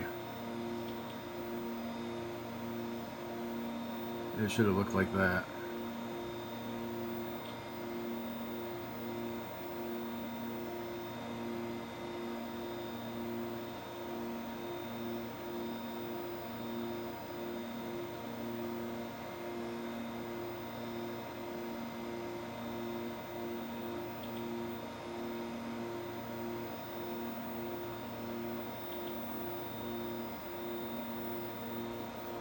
I mean, is that bad? I don't think so. There's only one line. This is the same chip here, so I'm just going to move it over. There's only one line on here that is actually pulled high on both of these inverters. If you look at the schematic at these 365s right here, the load pin to the counters is the only one that's pulled high. And that's because the load is active low, so it's got to be pulled high so that it doesn't mistakenly load these counters. So you'll see this one right here, 10 out to 9 is pulled high. So that will matter. When it's not enabled, it better be high. And this is the one I just hooked up to. That is pins 14 out to 13 is the only one that I'm going to look at where the output needs to be high if it's not enabled, because it's pulled high. So 14 out to 13 is the only one that should always be high if it's not enabled. So it's 14 out to 13, and I'm on 14 out to 13 right now.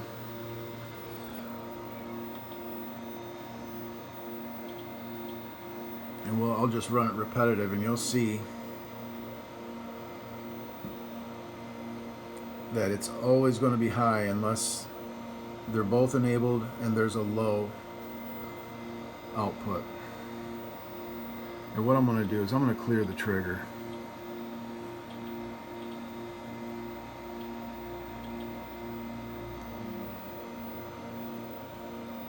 And you see that output is always high unless they're both enabled and there's a low on the output.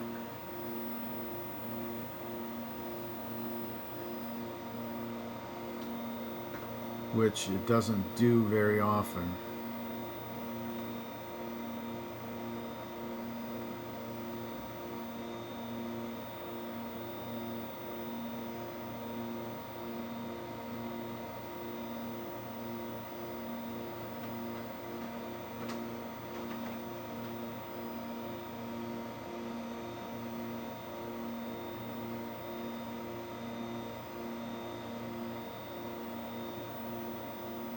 At all.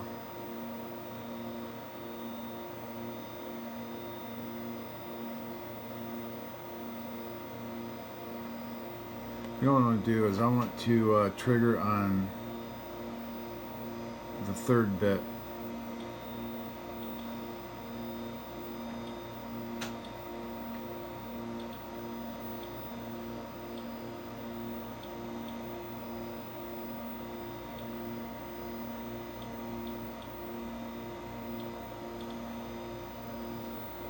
See, I'm triggering on the 3rd bit now. And basically when this top line enables, it sends that pulse down.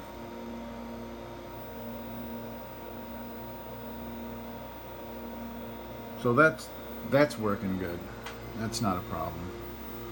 So let's go ahead and check the rest of these inverters. And now these ones are different because it doesn't matter what's going on the output because it's tri-stated.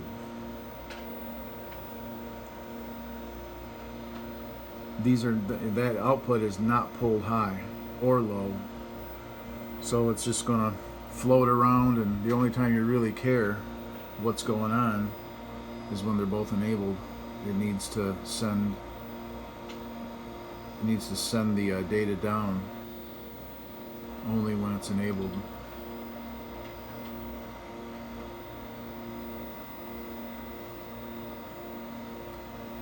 Yeah, I don't like that. That should have been a bigger pulse right there. And that should have been a bigger pulse.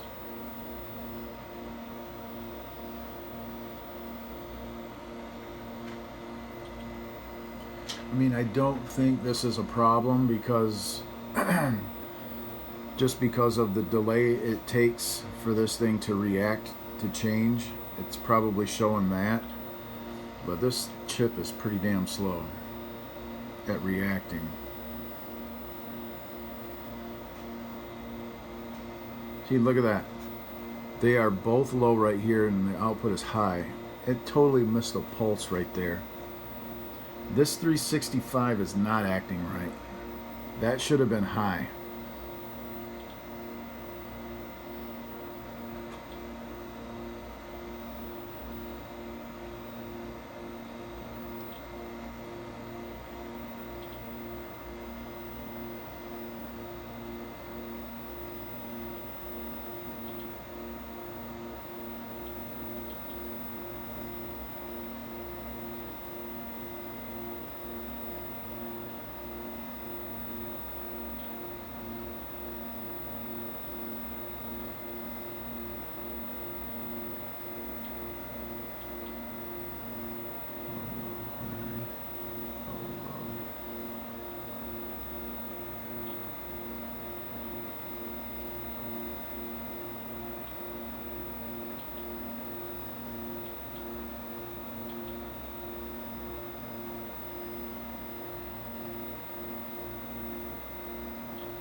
There should have been a pulse right here too, and then it should have went high.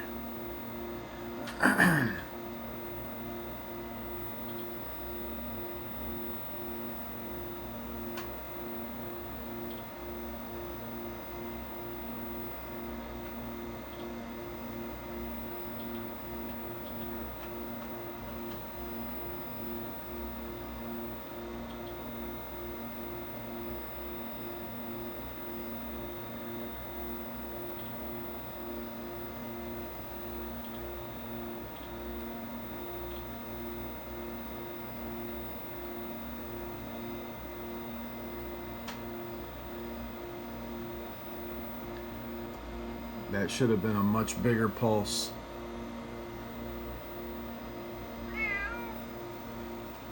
This guy right here is not working correctly. This 365 right there is not exactly working right. So I am going to replace this 365, which I don't have any. I checked this 298 right here. That 298, I'll show you on the schematic. It basically takes 8 bits from these 2 banks of RAM and muxes them and creates these 4 bits. I checked that out and that works fine, no problem. And the RAM data looked good too. There was nothing really funky looking about it, so I'm tending to think this is not a RAM problem. This 365 is not working correctly though. I'm gonna have to replace that. So I'm gonna have to order some parts and I'll be back.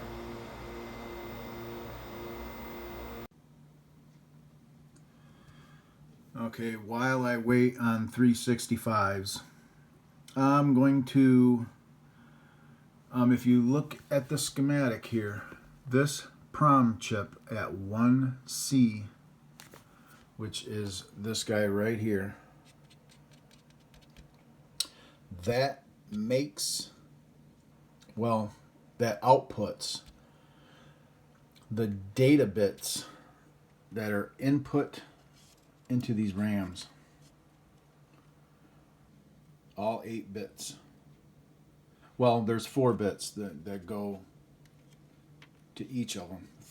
The 4 bits that come out of this go to both these 4 RAM and these 4 RAM. Comes right off of pins 9, 10, 11, and 12 of this guy, as you can see. 9, 10, 11, and 12. 12 being the least significant bit. Okay, so being that inputs the RAM, I want to make sure that this 377 is working properly and addressing it properly. The 2 least significant bits of the address are made from that the custom. It's over there. The rest of the address bits come directly off this 377. So I'm gonna hook up to the 377 just like I did the 273, and we'll check that out and make sure that's working right.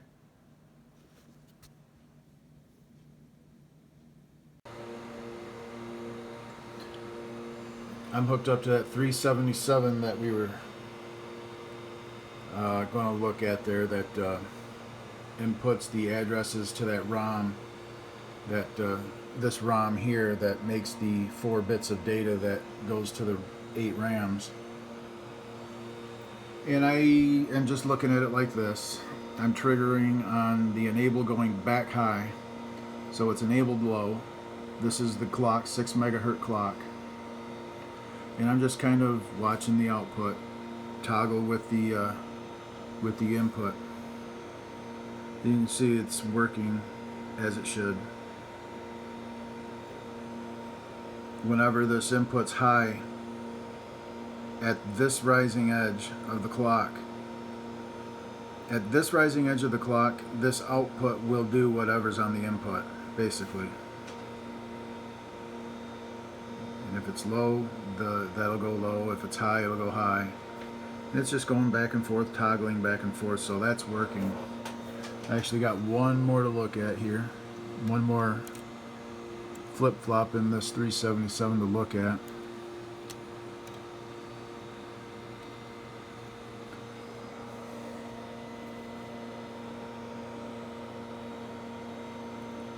And you can see when the input's high, it toggles high. Stop it. It was already high. See here, the input's low, so at that rising edge it goes low. Same thing, same thing.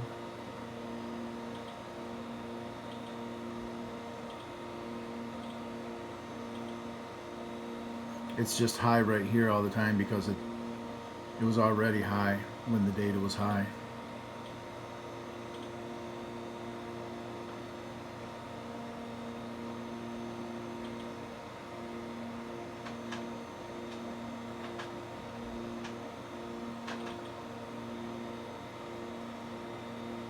But you can see how that works. So that 377 is good.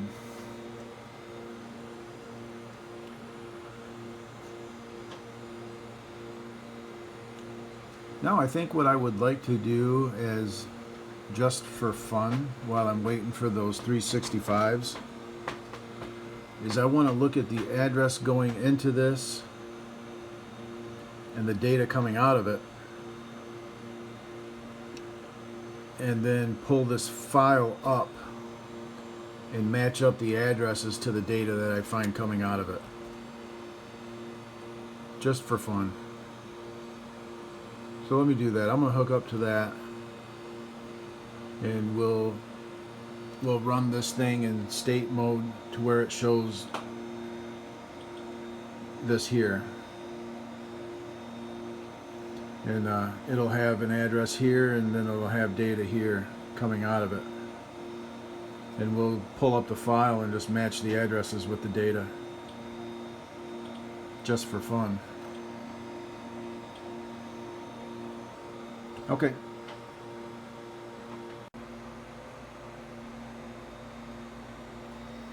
Okay, I'm looking at this MUX. I was just looking at this business right here. It's an LS20 and a 157. It basically takes the data from this PROM chip. That is the data that goes into the RAM over here. This object RAM, I think, or I think it's object RAM. I'm not sure, but anyway, I'm looking at this MUX right now. I'm on pins 5 and 6 out to 7. And what's curious is pin 6 right here. This, I think that's OBJ or object, is always low. It's this line right here. Never toggles. I'm going to set the trigger 012. I'm going to set the trigger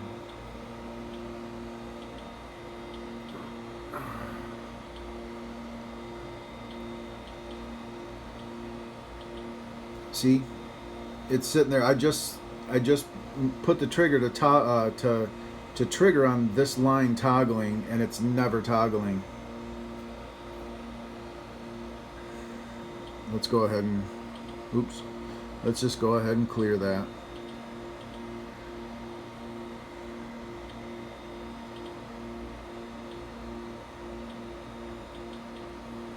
That's one good way to see if that line ever toggles, is to trigger on it. And if it doesn't do anything, that line isn't doing anything, and it's a control line.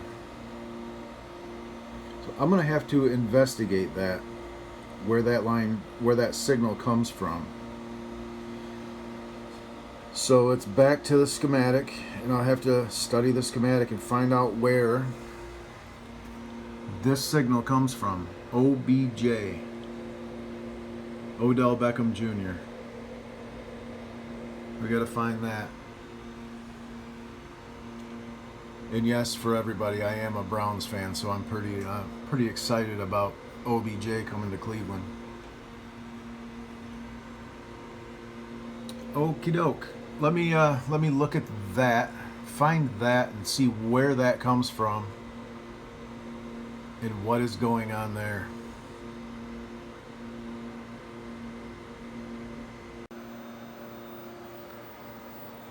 Okay, after further investigation, I am deeming that to be perfectly fine. I'll show you that OBJ comes right here, comes off of 1Q off of this 377, which this 377 is input off of the buffered data bus, which I know is good. And the reason I know that's good is because I can pass all my RAM checks through those buffered data buses. So I know that's not a problem. Yeah, it's data bit, I believe 6, I think 5012. Oops. Oh no, this damn thing, man.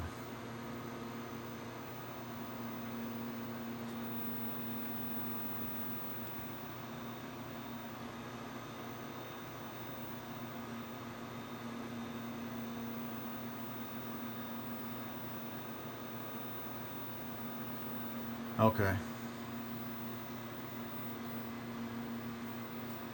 12012 345. Yeah, data bit 5 is clocked out of this 377 on 1Q on pin 2,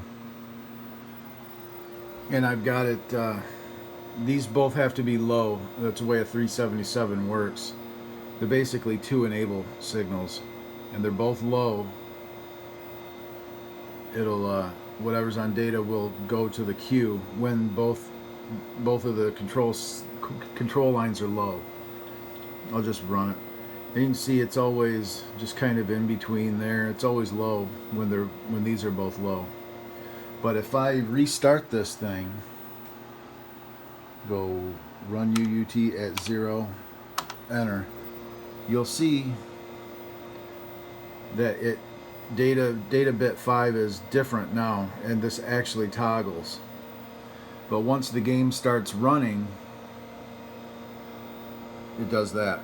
It just stays low. So I am going to figure that this is okay. It's supposed to be this way.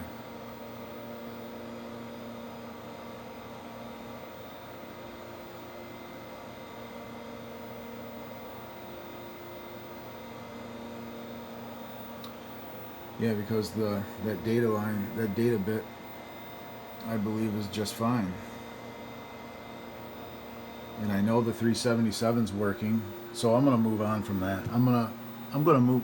Oh, this damn thing.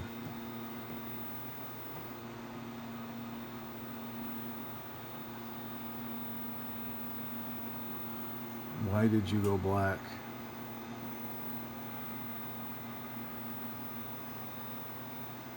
And I'm going to come back here. I'm gonna go back to this guy right here. I'm gonna go back to this 157. Okay, guys. After verifying the 377 up here is okay, I kind of moved down to this business right here because it's all involved in that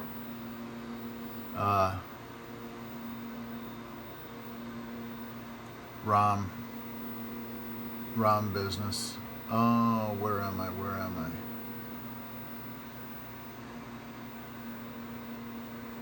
Where am I? 283s right here. I'm looking at these LS86s because I'm looking at these asterisk lines, whatever you want to call them. This gate right here it's no good.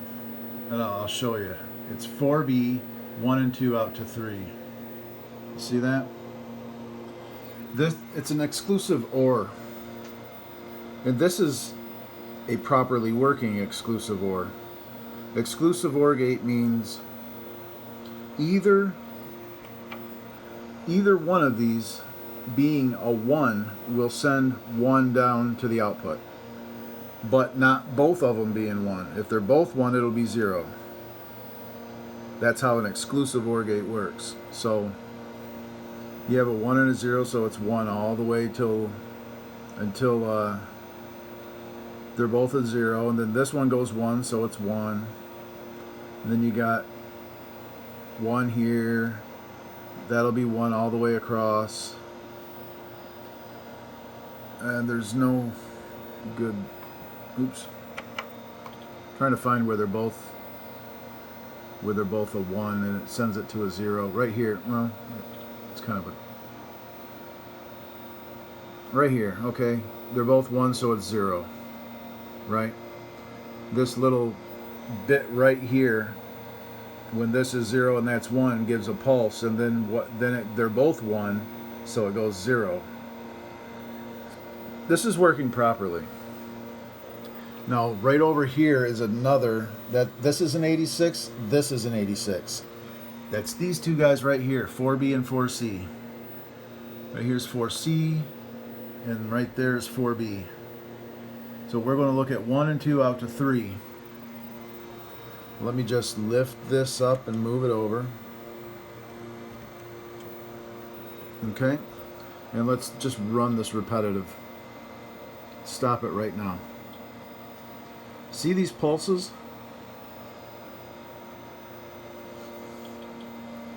See how they're both 0 and you're getting pulses?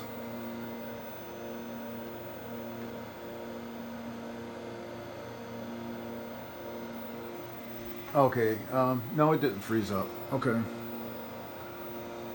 Both lines are 0 and it's pulsing. And that is not how this works.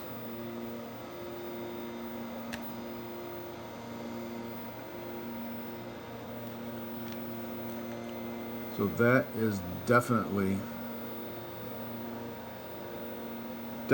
a bad gate right there. And that's going to cause all kind of problems in those vertical signals. Sorry, my cat was just on me, messing with me. That'll cause all kind of problems in this circuit, because this output being all goofy like that output then goes and is the secondary output to all of these XORs. So it's going to mess up every one of these signals.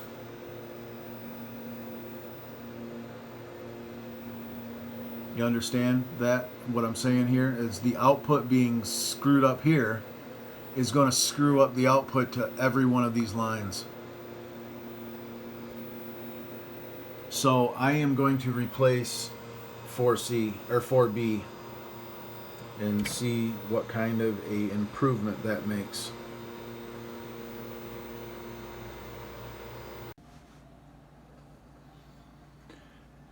Yeah, guys, I also wanted to say, yeah, this output is messed up right here,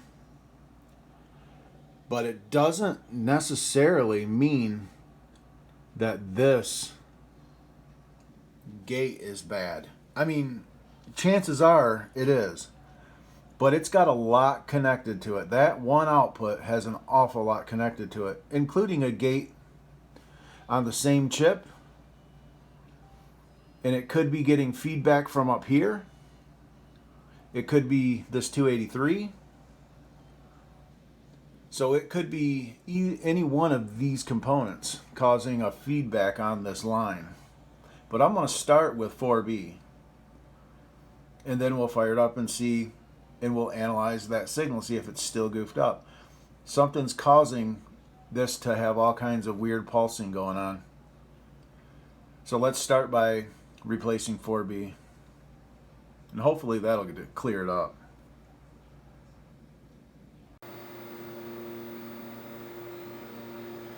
Alright, last one for the night.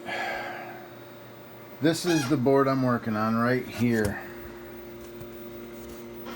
I replaced 4B, I replaced 4C, those 286s, and I replaced the 283 right here. I replaced these 3 chips to try to remove that noisy signal, remember? Okay, I got the exact same result. So I took the good working video board that I had here and I put it on, and I'm analyzing that same signal, and it's got the same nonsense noise on it.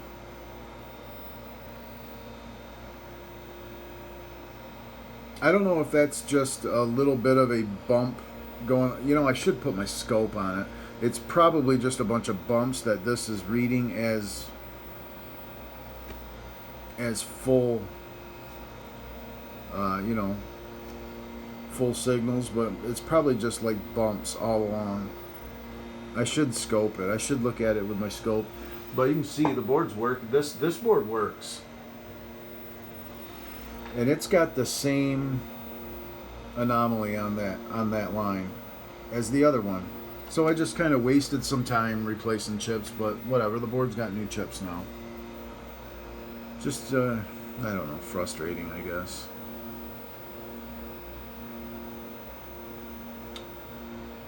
Yeah. I'll tell you what, let's do this. Let's stop this. Let's go to the scope.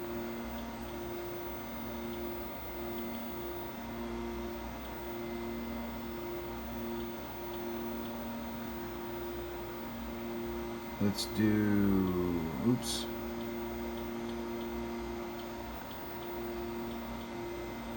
And let's run it repetitive. Let's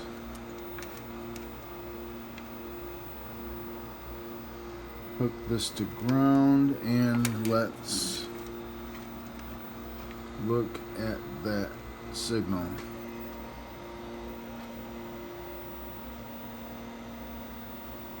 It's actually got a bunch of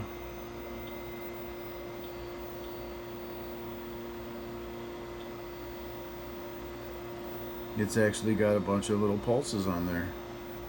But apparently it doesn't matter. That's a baffler to me. Why that's not causing issues, but obviously it doesn't.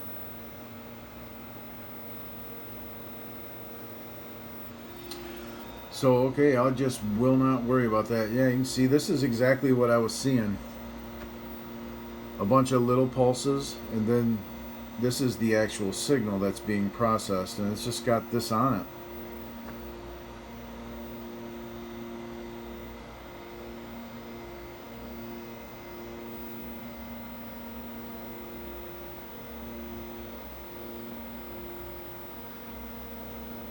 So I am basically down to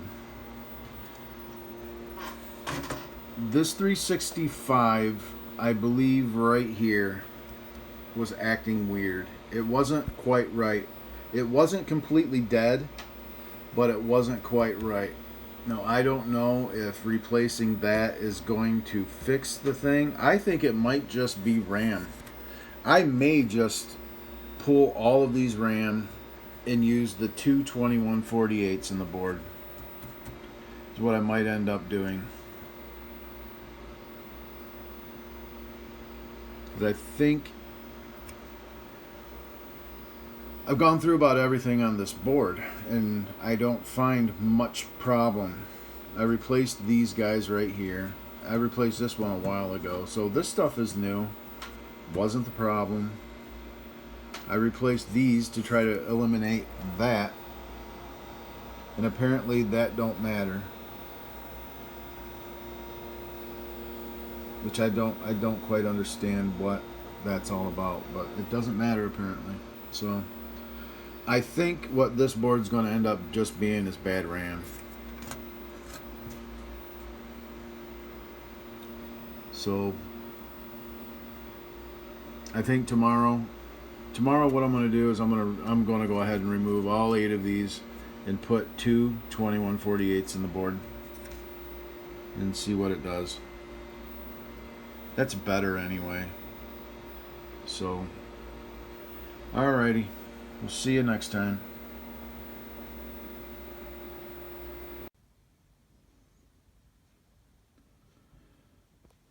Well guys, boy, I tell you, sometimes you make an error doing something and you run and you chase your tail over and over and over again.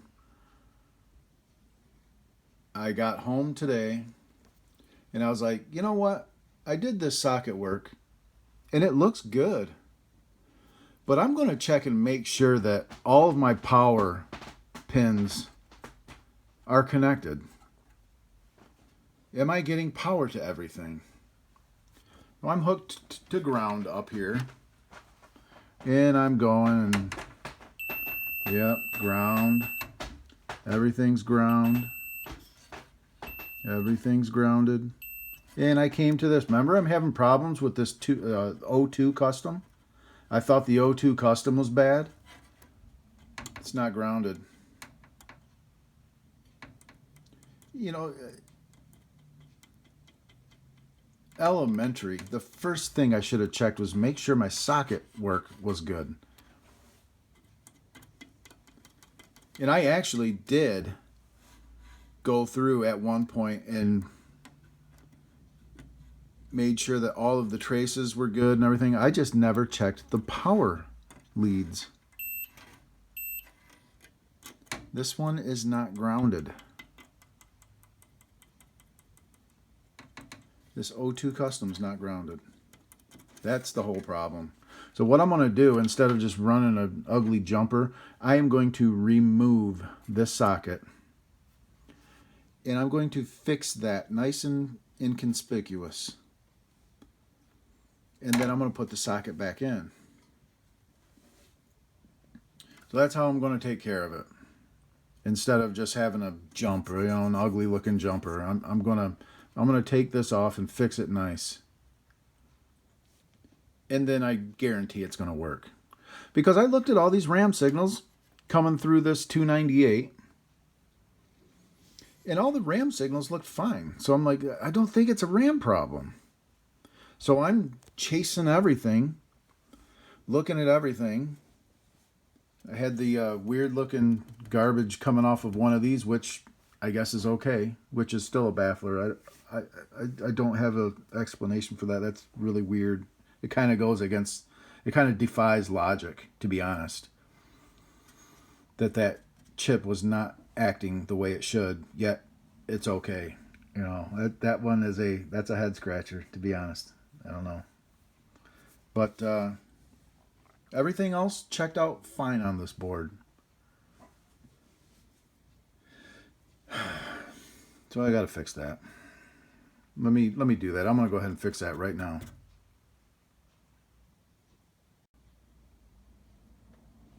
Okay, you can see there I have a wire down through and soldered onto the ground rail. Now I'm going to put the socket on and solder the socket in.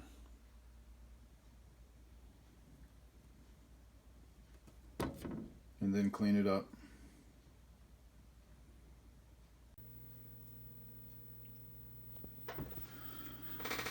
Alrighty. That work done. This chip is now properly grounded. And there it is. All of that chasing when it was just a improperly grounded chip.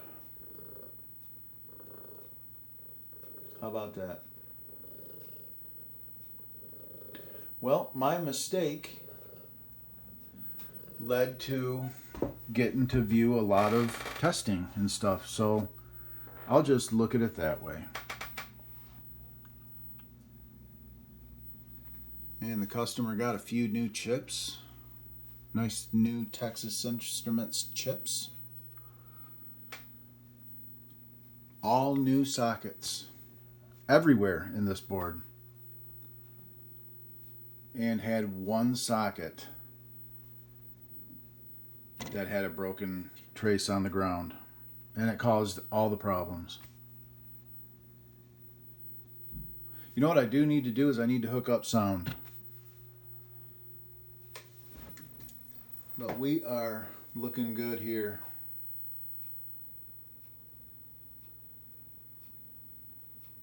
Looking good. And I should have known. I should have known it was something to do with the sockets. And you know what? I figured it was.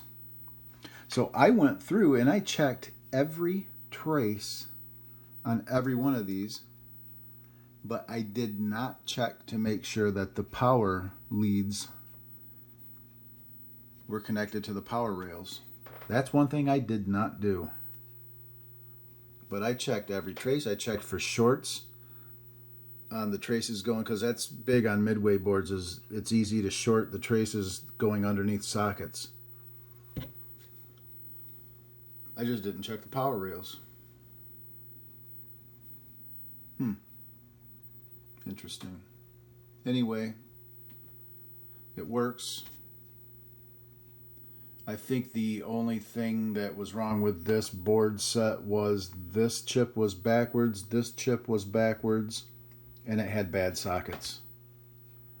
So I recapped up here. I did not replace this cap because I did not have this value. I replaced the 2 power caps up here and up here. Replaced every socket. I replaced the socket underneath this one too, because it would pull the socket right off the board when you removed this PROM. So I replaced that socket. I did not replace anything here. That's all good.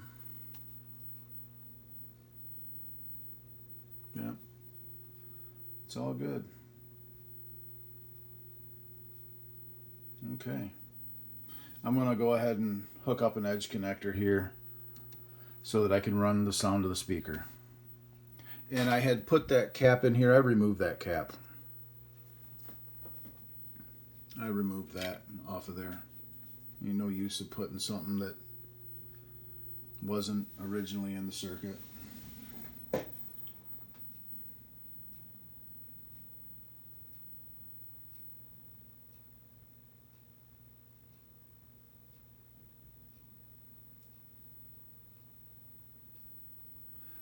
So I made this more of a repair than it really needed to be.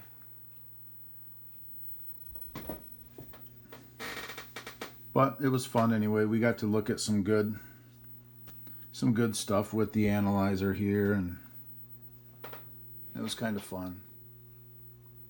So let me go ahead and hook up the edge connector. We'll check the sounds and make sure that's all good to go.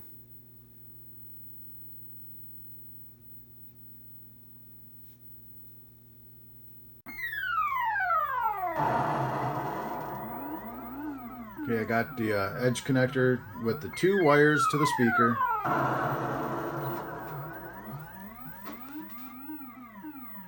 And you can hear it works.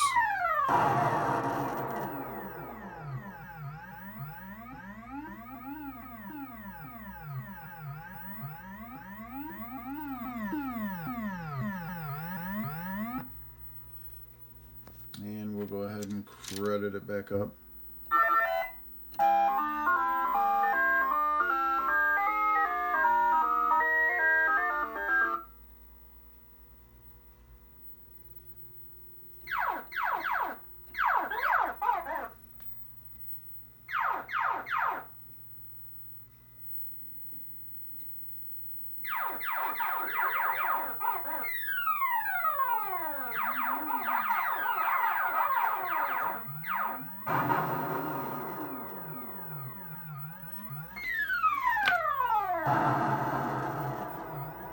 Good to go.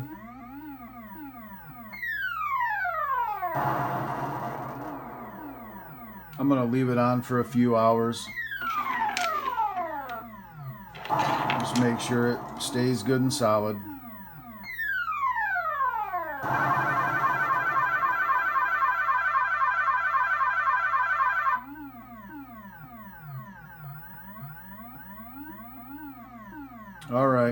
Alrighty. Well, boy, what a bonehead move with this socket. That cost me a lot of time. Well, a few days anyway, of looking around at other things. But no big deal. It's a nice solid board now. Clean chips, new sockets. I'm gonna clean that pot, because I had to kind of mess with it a little bit. So I'm going to put some deoxit, spray a little deoxit in there, and kind of move it, work it around a little bit. Other than that, it's looking good. It's looking good, sounding good, working good. All right, guys, I got a couple Gore board sets here in the works. Those will be coming up.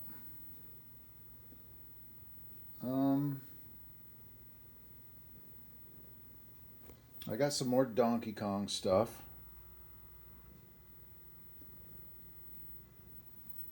So go ahead and subscribe so you get notifications when that stuff comes out if you like this kind of stuff. And I will see you on the next one. Thanks.